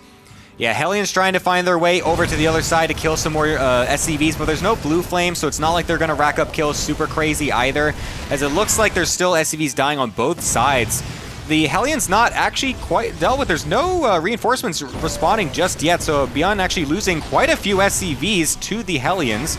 Will eventually clear those out, but since he's got such a crazy worker lead in the first place, it's not really going to matter that much. He's still at 63 to 40, so will still find a totally fine position in this pretty... what I assume is going to be a pretty short ending game. I feel like he's going to find his way across the map pretty soon here and try to go for a big final blow against Cure. Yeah, I mean, Cure right now, he's just playing to try and get as much supply as possible on 3 bases before breaching out and taking a 4th base, because he knows that if he overextends, ByuN, with the lead that he has, is going to be able to just pivot and completely crush him. And the thing is, I feel like ByuN, given the army supply difference between these two right now, is a kind of a cheeky That looks fight so right funny. there. They're just both transforming right next to each other. It looks so ridiculous. 6 workers is actually still pretty decent for that little Yeah, run it's by. good. That was, what, I mean, 2 2 Hellions? Hellions. Yeah, that's crazy. Almost got a siege tank too. But I know what I was going to say is that ByuN, I feel like even if he, at this point, he's doubling the army supply of Cure. I feel like if he comes in from multiple angles, he might just be able to break through a siege line like this one. It would be costly, but you're at double the supply, right? I mean, the army is like, it's like 100% tanks. It's 10 tanks, and then you have the Vikings, I guess, but like that's not going to do anything against Marines once they're actually stimming in. So if you can just get a decent position with plenty of different flanks and a really nice concave, that you're definitely going to be able to break this to ByuN. He's doubling supply. He's 200 to 112. Look at that. He's just going to drop everything into the natural on top of these tanks, just going for it. Looks like there's actually not too much with that drop, as the rest of them are going into the main base, but this will still pull Cure out of position, even if it doesn't kill him. Everything needs to respond to this, so there might be more coming from ByuN where this attack doesn't really find the mark.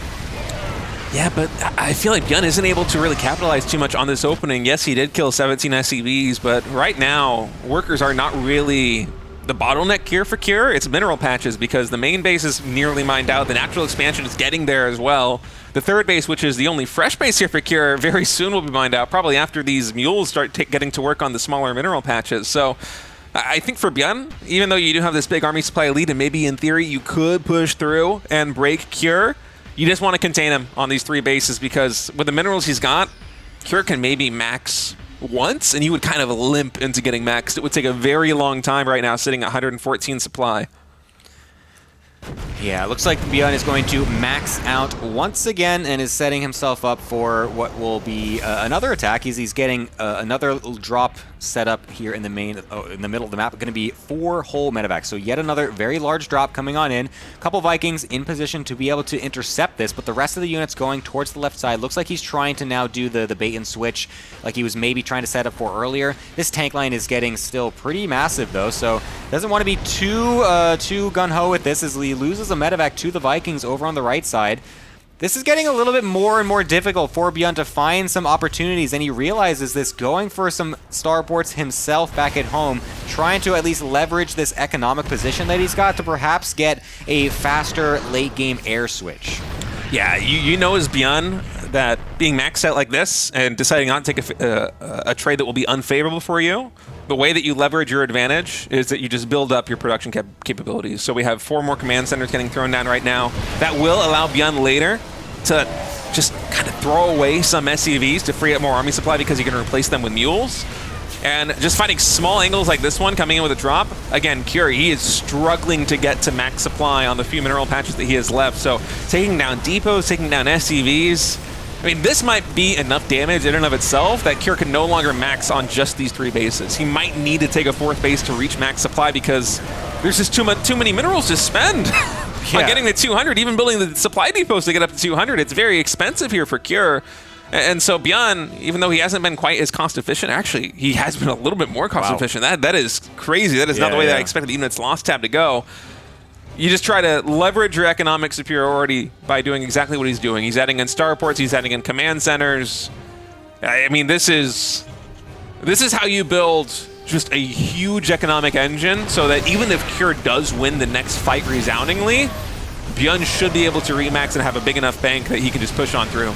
Yeah, ByuN is not putting all of the eggs in one basket. He's just making sure that he's got everything set up so that way no matter what happens in this game, he has a way that he can respond. And sure, everything looks great for him right now. He's killing off SCV after SCV. He's keeping Cure sitting on 3 bases this whole time. But like you're saying, if the meching Terran player can just get one army once that is somewhat threatening, there's a chance that they can just kind of bulldoze it across the map. And so you need to make sure that you set yourself up with the production, with the economy, to actually make sure you can remax and envelop the army once or twice, perhaps.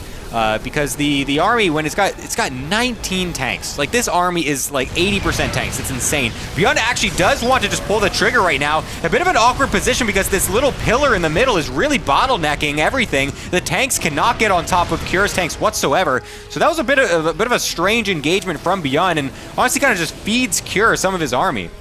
Yeah, I think he was hoping to get a little bit more damage done right there, knowing that Cure had unsieged most of his siege tanks as he was trying to set up for this 4th base. And this is the main thing that I feel like ByuN wants to stop. Although, after losing that army supply, I'm not sure that he really can afford it. He is going to stem forward, but 4 or 5 tanks waiting around this ramp area, it's going to be hard to shove into that.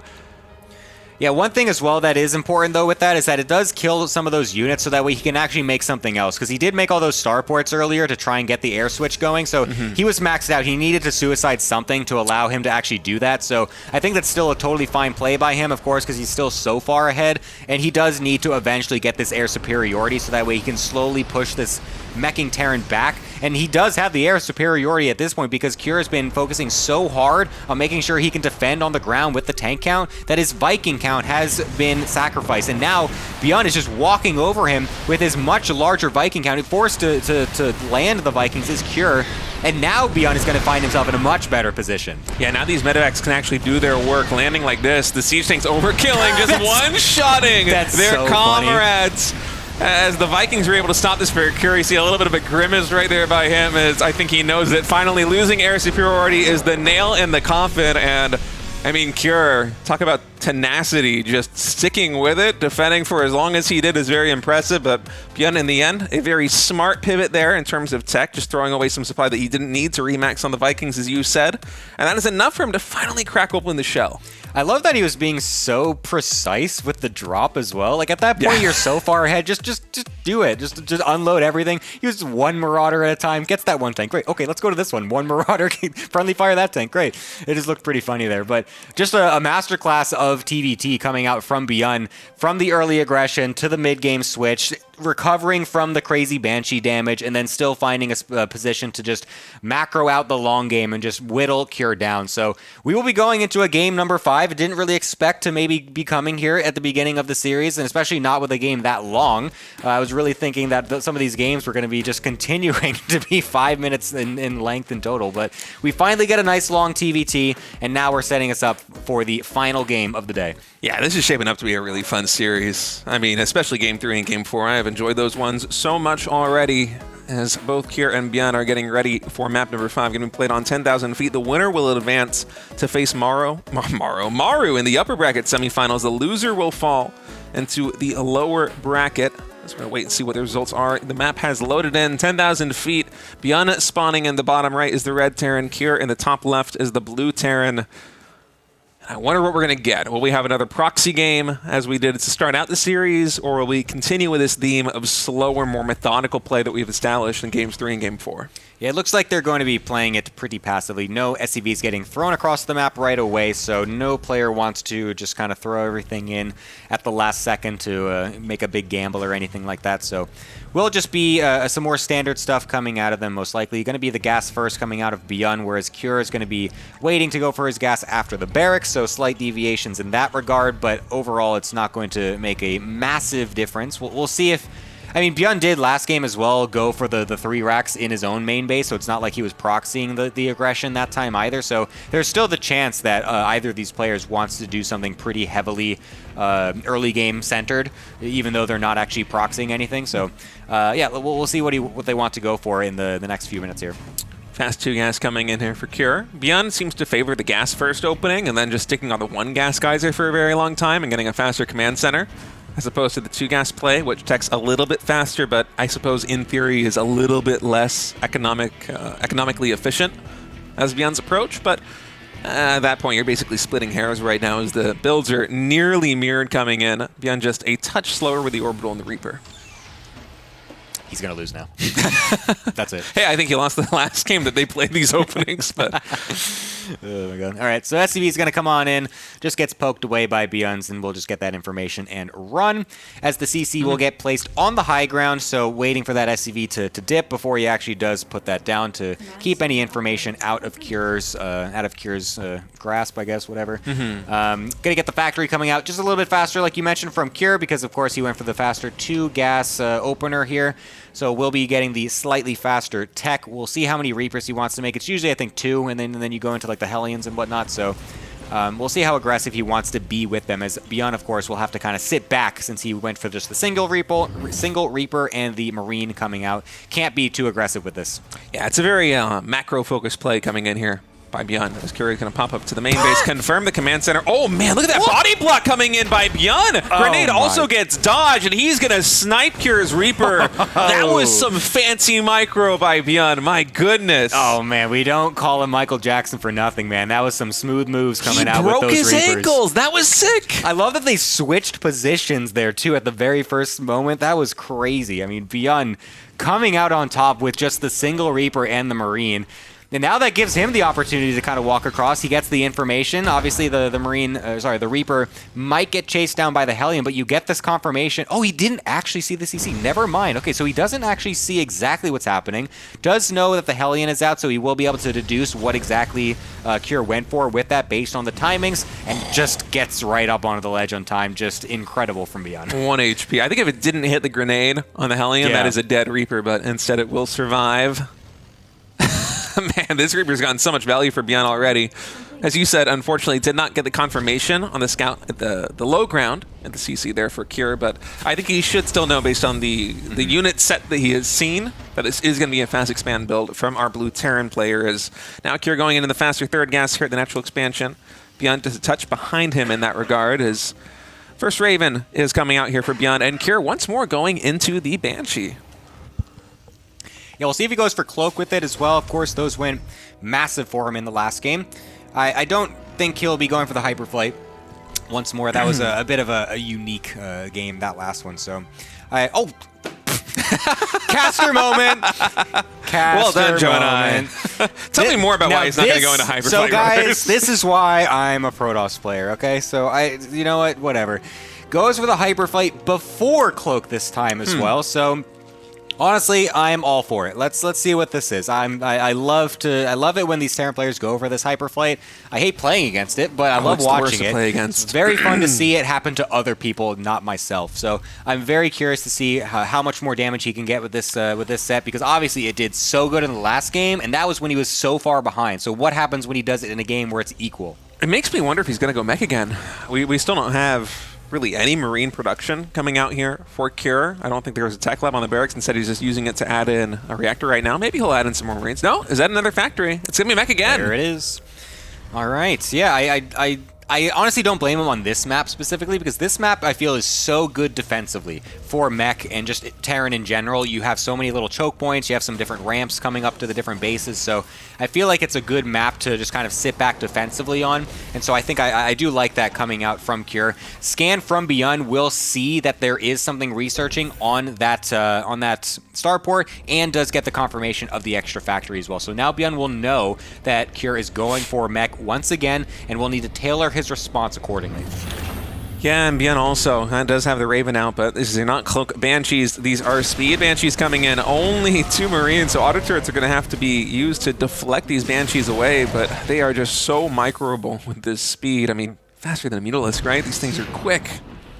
Yeah, it's very hard to chase these things down. You really can't, honestly, as the Terran. You just have to hope that you get the jump on them with Stim, and then can DPS them out before they can actually get away. So they are very tricky to chase. And wow, actually, Cure going for the left-hand base. That's so interesting. Okay. It looks like ByuN's also doing the same thing. Wow, okay. Okay, interesting. I'm a little more surprised that ByuN's doing it since he's the bio player, but for Cure, I think it actually makes a lot of sense, because you know, if you expand linearly towards the center of the map, you're just opening up so much surface area for dropships to come in and just cause so many problems. But having the triangle expansion here, even though you basically never see a triangle expansion here on 10,000 feet, it keeps the airspaces a little bit more tight. You only have 2 real locations to worry about. It's the natural expansion by the Vespene geysers and the third base all the way there on the left side. And so for Cure, it's a much easier position to just kind of button up the defense on. But you know, I'm not sure we're going to get to that stage with the medevac drops coming in, because it seems like ByuN is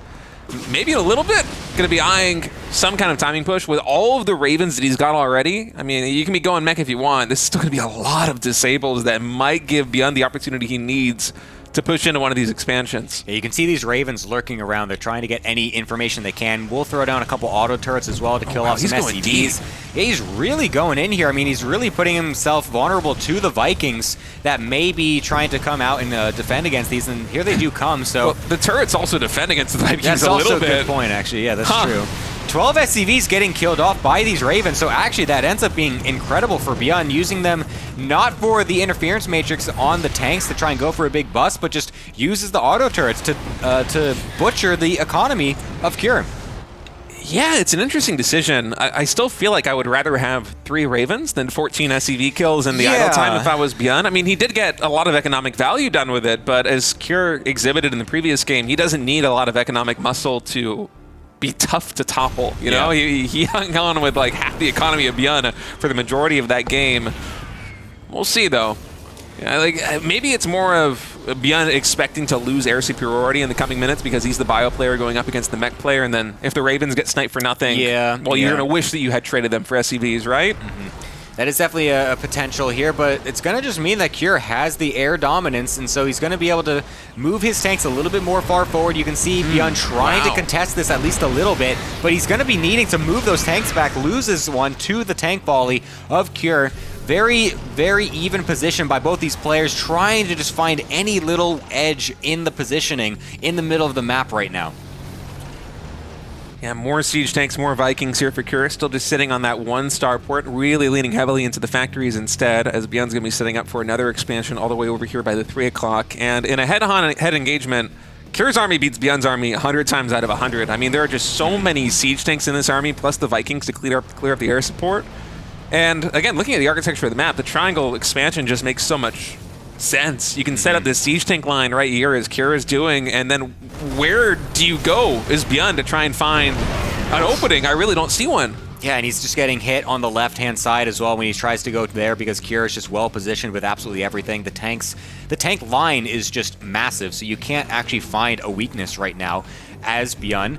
And this is kind of like what I was saying earlier, where this map is just so good at just sitting back and just being defensive. It's going to require some other way to break this line, and ByuN is going into the mass starport transition again to try and find that answer. Perhaps it's going to be a massive swell of Vikings that can do it. Maybe he wants to go for a super fast tech into battle cruisers, as he might just want to try to skip the mid-game stage, go mega late. That's always something that you can possibly try to do in this matchup. I was going to say that Vikings into some Liberators would be perfect against the composition that Kira's running, but then Kira immediately fires up a Thor. And so he's already looking at his army composition and doing some introspection and thinking, okay, what are the adjustments ByuN could make that would prove to be a problem for me? A big air switch would be one. Well, you start trickling out even a couple of Thors, as he's got 2 started already. That's going to go a long way towards making it more and more difficult for ByuN to actually get something done with all these extra Vikings. And as you said, Fusion Core, it is being produced right now. I think economically, ByuN is still quite a distance away from being able to afford a lot of battle cruisers. But in the short term, I think these Thors are going to be able to handle any pressure the Vikings will be sending their way. Yeah, he could also be getting the Fusion Core for the Liberator upgrade as well, but he could be going for the Liberator range that's a good point, to deal actually. with it. So there's still a couple options he can go for with that, and of course it just sets him up for the late game BC switch as well, if that ends up coming into play. But for now, it looks like ByuN is going to continue to try and deny this forward location with his tank positionings, but the Liberators and Vikings will be able to dislodge that from Cure, so not going to be able to do anything with this just now, and will just be forced back as both players are really just trying to macro up as much as possible. They want to get this massive army. And honestly, everything is kind of on ByuN, I feel like, at this point. Cure is totally fine to just sit here and just wait it out, just kind of get the mega mech army just to make it impossible to have ByuN attack, because ByuN is the one that needs to stop this and find a way to actually react to what Cure is doing. Yeah, ByuN is going for a similar transition that he did in the previous game. 5 command centers being thrown down the moment that he hits max. So economically, he's going to be going for those supply-free mules to try and juice up the mineral income a little bit here, because you kind of have to leverage anything you can right now. And for ByuN, that's not having any pressure on his side of the map. And actually a huge push into the 4th base right now by ByuN, just off screen, able to snipe at least one of those Thors, a couple of siege tanks, but cannot break through the planetary fortress. But this is a really nice catch with the Vikings. They might not have the same upgrades as Cure's Vikings, but at least able to pick off a ton of the air fleet there from Cure. And looking at the production tab, Gemini, I don't see any Vikings being remade by Cure. I think that he recognized, okay, you know what, this is too many starports for me to deal with. I'm just going to focus on the ground. I think it's a smart move. Yeah, he's going to be relying on the Thors to defend against these Vikings. He's still got a few, so he will be getting a couple of those shots off. And honestly, I'm actually amazed that he got that much damage done, because all those Vikings are like one hit from death. So the fact that he was able to still trade that out pretty decently is great for Cure. We'll be able to keep this position, kills off some of those tanks as well, and will be finding himself finally kind of securing this forward location for now. ByuN maybe wanting to go back a little bit later, but there's the range upgrade for the Liberators coming in for ByuN as well. So he wants to find an extra way to deal with these entrenched positions. It's going to be tough, though, with the Viking count and the Thors that Cure has got already, as Cure is now roaming over to this side of the map, looking to try and push this fight back onto ByuN's side of the board for the first time in a very long time, as Cure now reaching max supply just has basically the perfect army. The only thing that's a little bit lacking compared to the previous game is the upgrades here for Cure, as another engagement's going to be coming in. Marauders stimming forward, going to try their best to trade out, but you can see even on the retreat, any shot those siege tanks get in on the Marauders is doing huge splash damage, so Cure eventually will be able to secure a 5th base, and a Meching Terran on 5 bases who just keeps getting closer and closer to ByuN's side of the map. It's pretty scary here for ByuN. He hasn't had the cost-efficient trades that he had in the previous game. Economically, Cure's on a lot better footing than he was in the previous game. And already the last game, you could tell how hard it was for ByuN to finally close it out. And now Cure, just everything is going his way.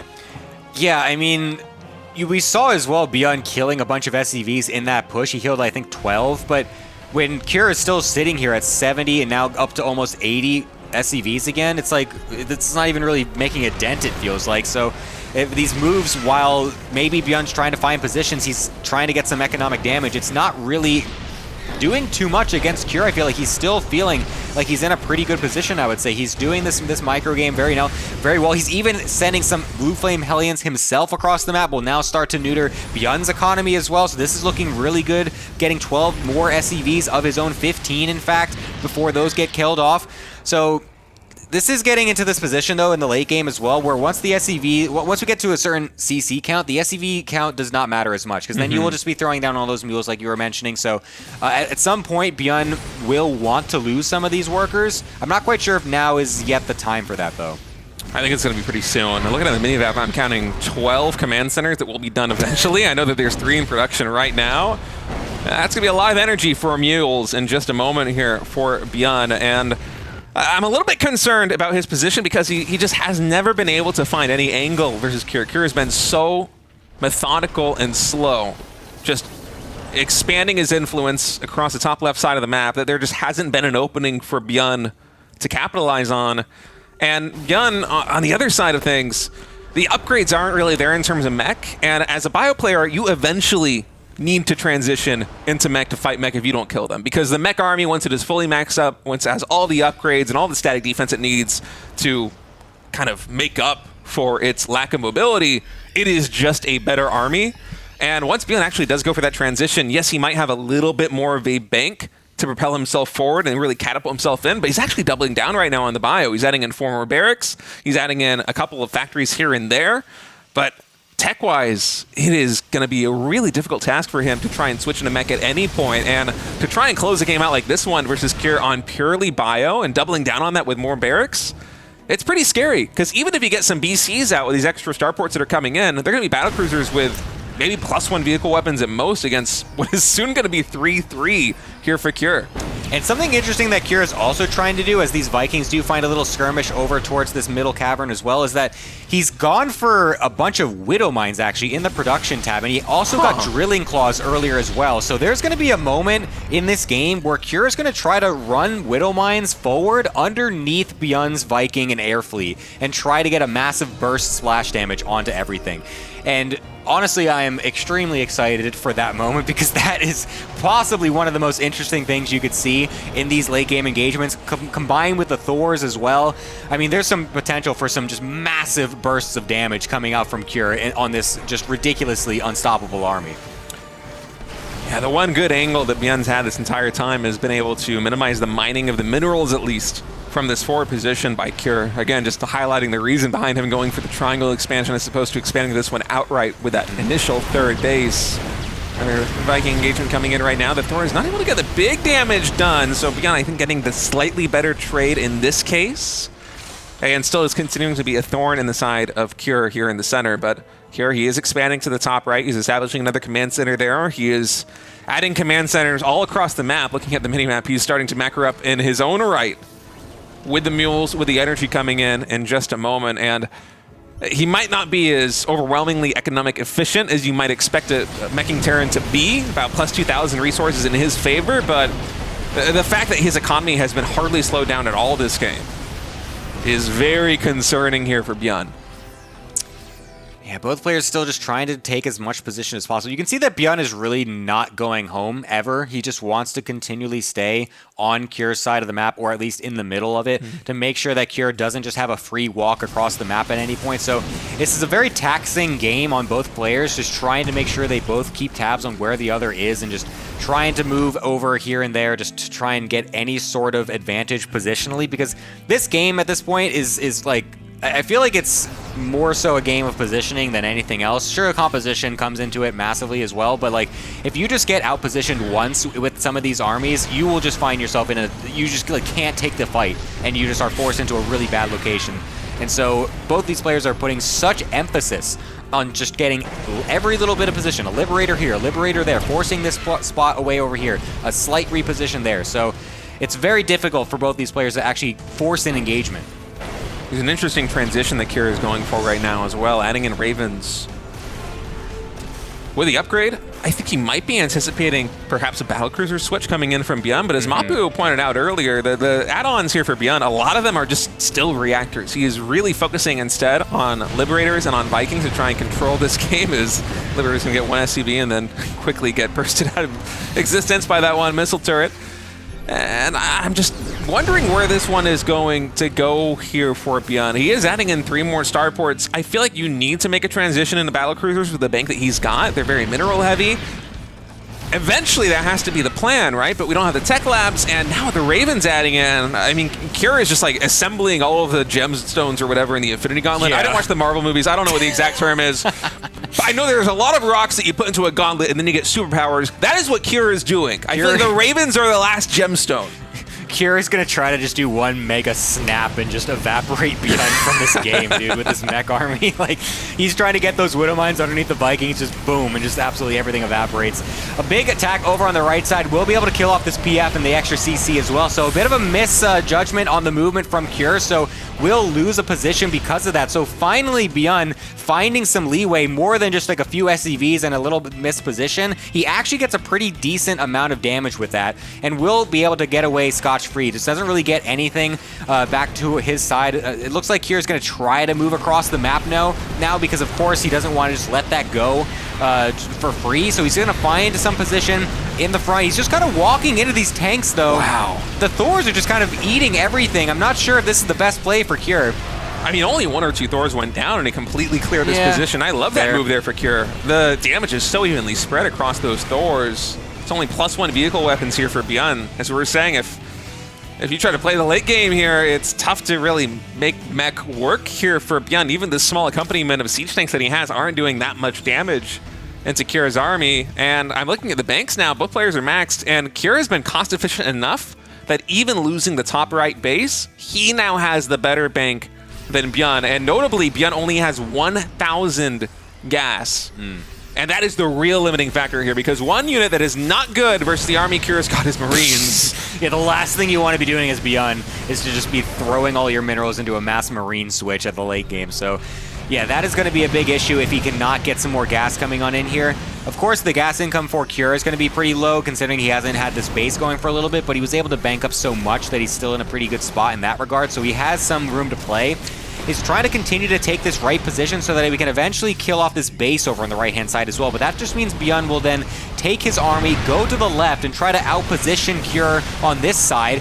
Will just eat a couple of tank shots and Widow Mine shots, but he still will have plenty of Marauders to just continue going into the natural, as both players are kind of taking some big hits on both sides of the map. I'm not sure who's going to come out on head on this particular engagement.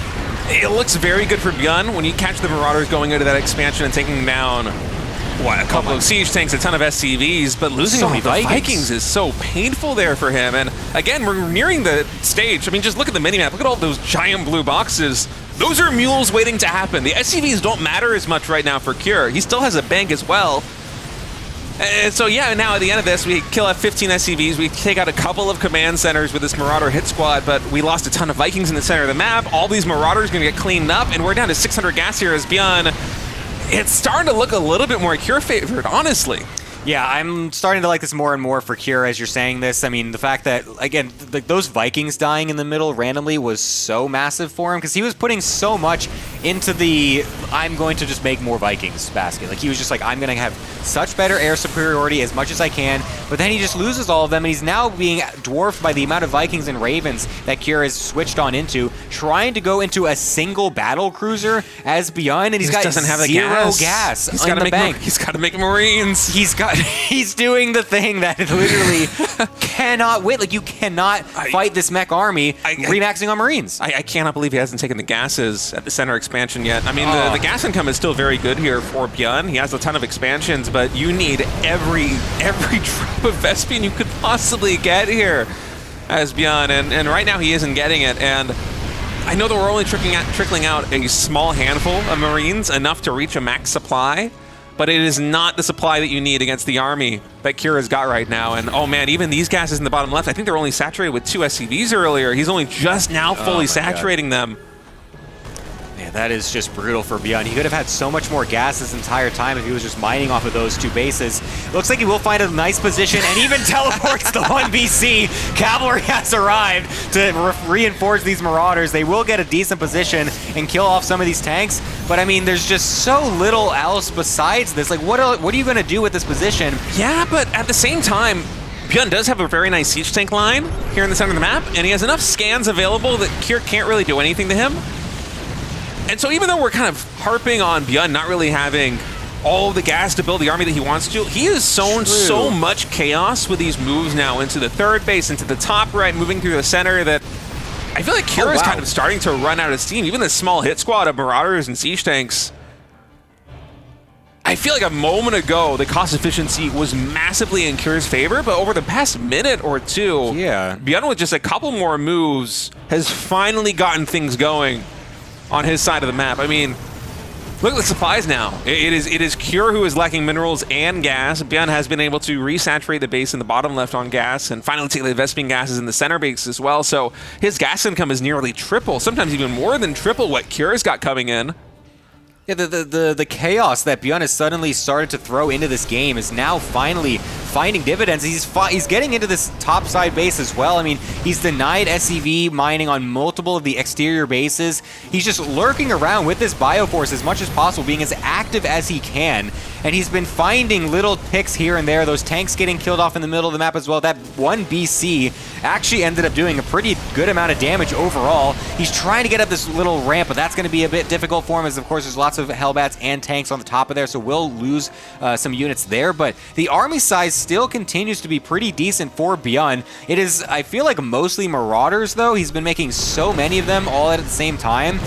And the majority of Kier's army is still his army. He's only got 25 workers, so that's going to be basically nothing. A massive move here now, though, from ByuN. Yeah, ByuN pushing in with absolutely everything right now, and the Vikings do not want to land and fight all these Marauders. So ByuN able to clean up a lot of the forces here on the ground. There were only a couple of siege tanks defending this planetary fortress as ByuN is inching closer and closer to this expansion. And honestly, the chokehold that ByuN has had on this center expo is why he is still in this game. Because if Kier was able to mine from this expansion for the majority of the time, I really feel like he would have had enough economy to just survive the chaos that ByuN was throwing his way. But because the center base has basically been deactivated for so long, every time that ByuN interrupts the expansion in the top right from mining, Kier's economy just flatlines. There is no more income coming in. Look at that, 400 minerals a minute, 400 gas a minute. For a moment there on the bottom of the screen for Kier. It's gotten up a little bit since then, but he is just limping through the game right now. Every time that top right base gets lifted up, I mean, honestly, for ByuN, at this stage, that is a win condition. If you can stop that top right base from mining this game, there is no way for Kier to get back into it, even though he has a larger army supply. Yeah, but the problem as well is that the majority of that army supply is Vikings, which have been really useless against this massive Marauder switch coming out from ByuN, just continuing to pound out so much bio. He's just relentless with this aggression, just coming in. We'll be able to focus this planetary as well. You can see the Vikings, sure, they kill off the Vikings in the air of ByuN, but that's not what's actually dealing the damage. We're kiting Hellbats at 27 minutes in the game. Kier cannot find an engagement against what ByuN's bringing, and ByuN is bringing this game back after what looked like an impossible situation going against an impenetrable mech army. He's just outpositioned Kier this entire time and has completely crippled him. Yeah, Kier's shaking his head a little bit as he scans and sees all of the mining coming in at the 9 o'clock expansion here for ByuN. And ByuN, for the last couple of minutes, has just not played into Kier's hand at all. Kier has the superiority with siege tanks, he has the superiority with Vikings, so what does ByuN do? He runs in with a ton of Marauders at a bunch of different locations with like no medevac support, so the Vikings have nothing to shoot. That's the crazy thing too. These aren't healed Marauders. Yeah, he's just stimming them and they're all at orange health the whole time. the most medevacs I've seen accompanying these Marauders is 2. Yeah. And ByuN did get the medevac energy upgrade earlier in the game, so they are. I can't remember what it's called. It's like whatever it is, medevac energy upgrade. He got this upgrade. Those medevacs have been putting in work. You know? Yeah, they've been working overtime, but now there is just way too much here for ByuN. He could just grab these ragtag groups of units because Kier's army only works if it is all together, if it is synergized together. Whenever it gets split up like this, you see he has to pull back so much to clean up this group of Marauders. And that's going to give ByuN an opportunity to further deny mining in the top right, further apply pressure to the center base. If you look at the minimap, there was almost no mining here for Cure. And yes, he has had basically the same army supply as ByuN for like the last 5 minutes, but look at the banks. Dude, he can't make anything right now, and these Vikings and Ravens just feel so useless. They're trying to kill a couple of tanks. They're trying to maybe find a position where they can do that, but they just can't because the rest of the bio then just comes on in. Thor's now even getting added to the mix by ByuN as well, so he will actually have something to deal with this massive air fleet from Cure, and once that is dealt with, this game is over because that is the single thing. Oh my god, and a massive shot from the Thor trying to kill off these Vikings. A couple of interference matrix forced to get thrown down, and Cure at this point, you can see he's just feeling it, man. He just cannot deal with this position from ByuN. The income is just abysmal for him. His army composition has flattened, and I mean, ByuN, look at him. He's just throwing scans around. He's trying to find the weaknesses, and he's going to push it really hard really soon. Marauders stemming forward here as the Hellbats are going to try and drop right now on top of them. Cure making one last stand, trying to push into the top right. If he can secure a foothold at the expansion, drop some mules, he might have enough energy to maintain this game, but ByuN is just applying so much pressure. The freshest base that Cure has is the 4th expansion that he took minutes, or not minutes ago, but decades ago. 15 minutes ago, and it's because it's never been mining. I mean, look at the 5th over there at 12 o'clock. It's basically mined out. Yeah, man, this is just getting so difficult for Cure. I'm honestly amazed that he's sticking in it for this long. Like, he has a massive army still, 88 army supply, but... Again, now though, the majority of it is Hellbats. This is the next problem. He's got Hellbats and he's got Vikings. These are not really great units that can just kind of kill an army of the opponent. It's not, he doesn't have the massive tank count. He doesn't have the Ravens really anymore. He's not got a massive amount of Thors or anything like that. So the DPS is really hinging on if these medevacs can boost on top, but now that the Thors are here as well, he's going to go for it. Hellions getting thrown into the Marauders, but absolutely everything is evaporating. ByuN is steamrolling this position, and after 31 minutes, Cure is finally going to tap out. ByuN wins in game number 5. Wow, what a game. Honestly, from both of them, that was a pretty epic TVT. They saved the day for me, dude, Gemini. I was getting so sad with how quick these games were, and then we had series number 2 start between ByuN and Cure, and the first 2 games were cheese that ended in like 10 minutes. Dude. I was ready to cry. And then they saved StarCraft. He had the box of tissues right Gemini. there. Dude, that game lasted longer than I feel like the entire Maru versus Zoun series. It did. That was 30 minutes, man. That was like, Jesus Lord. Wow. Crazy game. Like, actually ridiculous game. I had no idea who was going to win up until probably the last, 2 minutes, maybe. Like, both of them just going back and forth. It felt like Cure's army was just going to be unstoppable at some point. It felt like the economic damage that ByuN was doing just wasn't really going to be enough. Sure, he was doing it to such a great extent, but it's like, okay, you got to eventually kill the army, right? No. You can just keep doing that, apparently. Just keep running Marauders around with no medevacs to heal them. And apparently that's actually enough to win the game.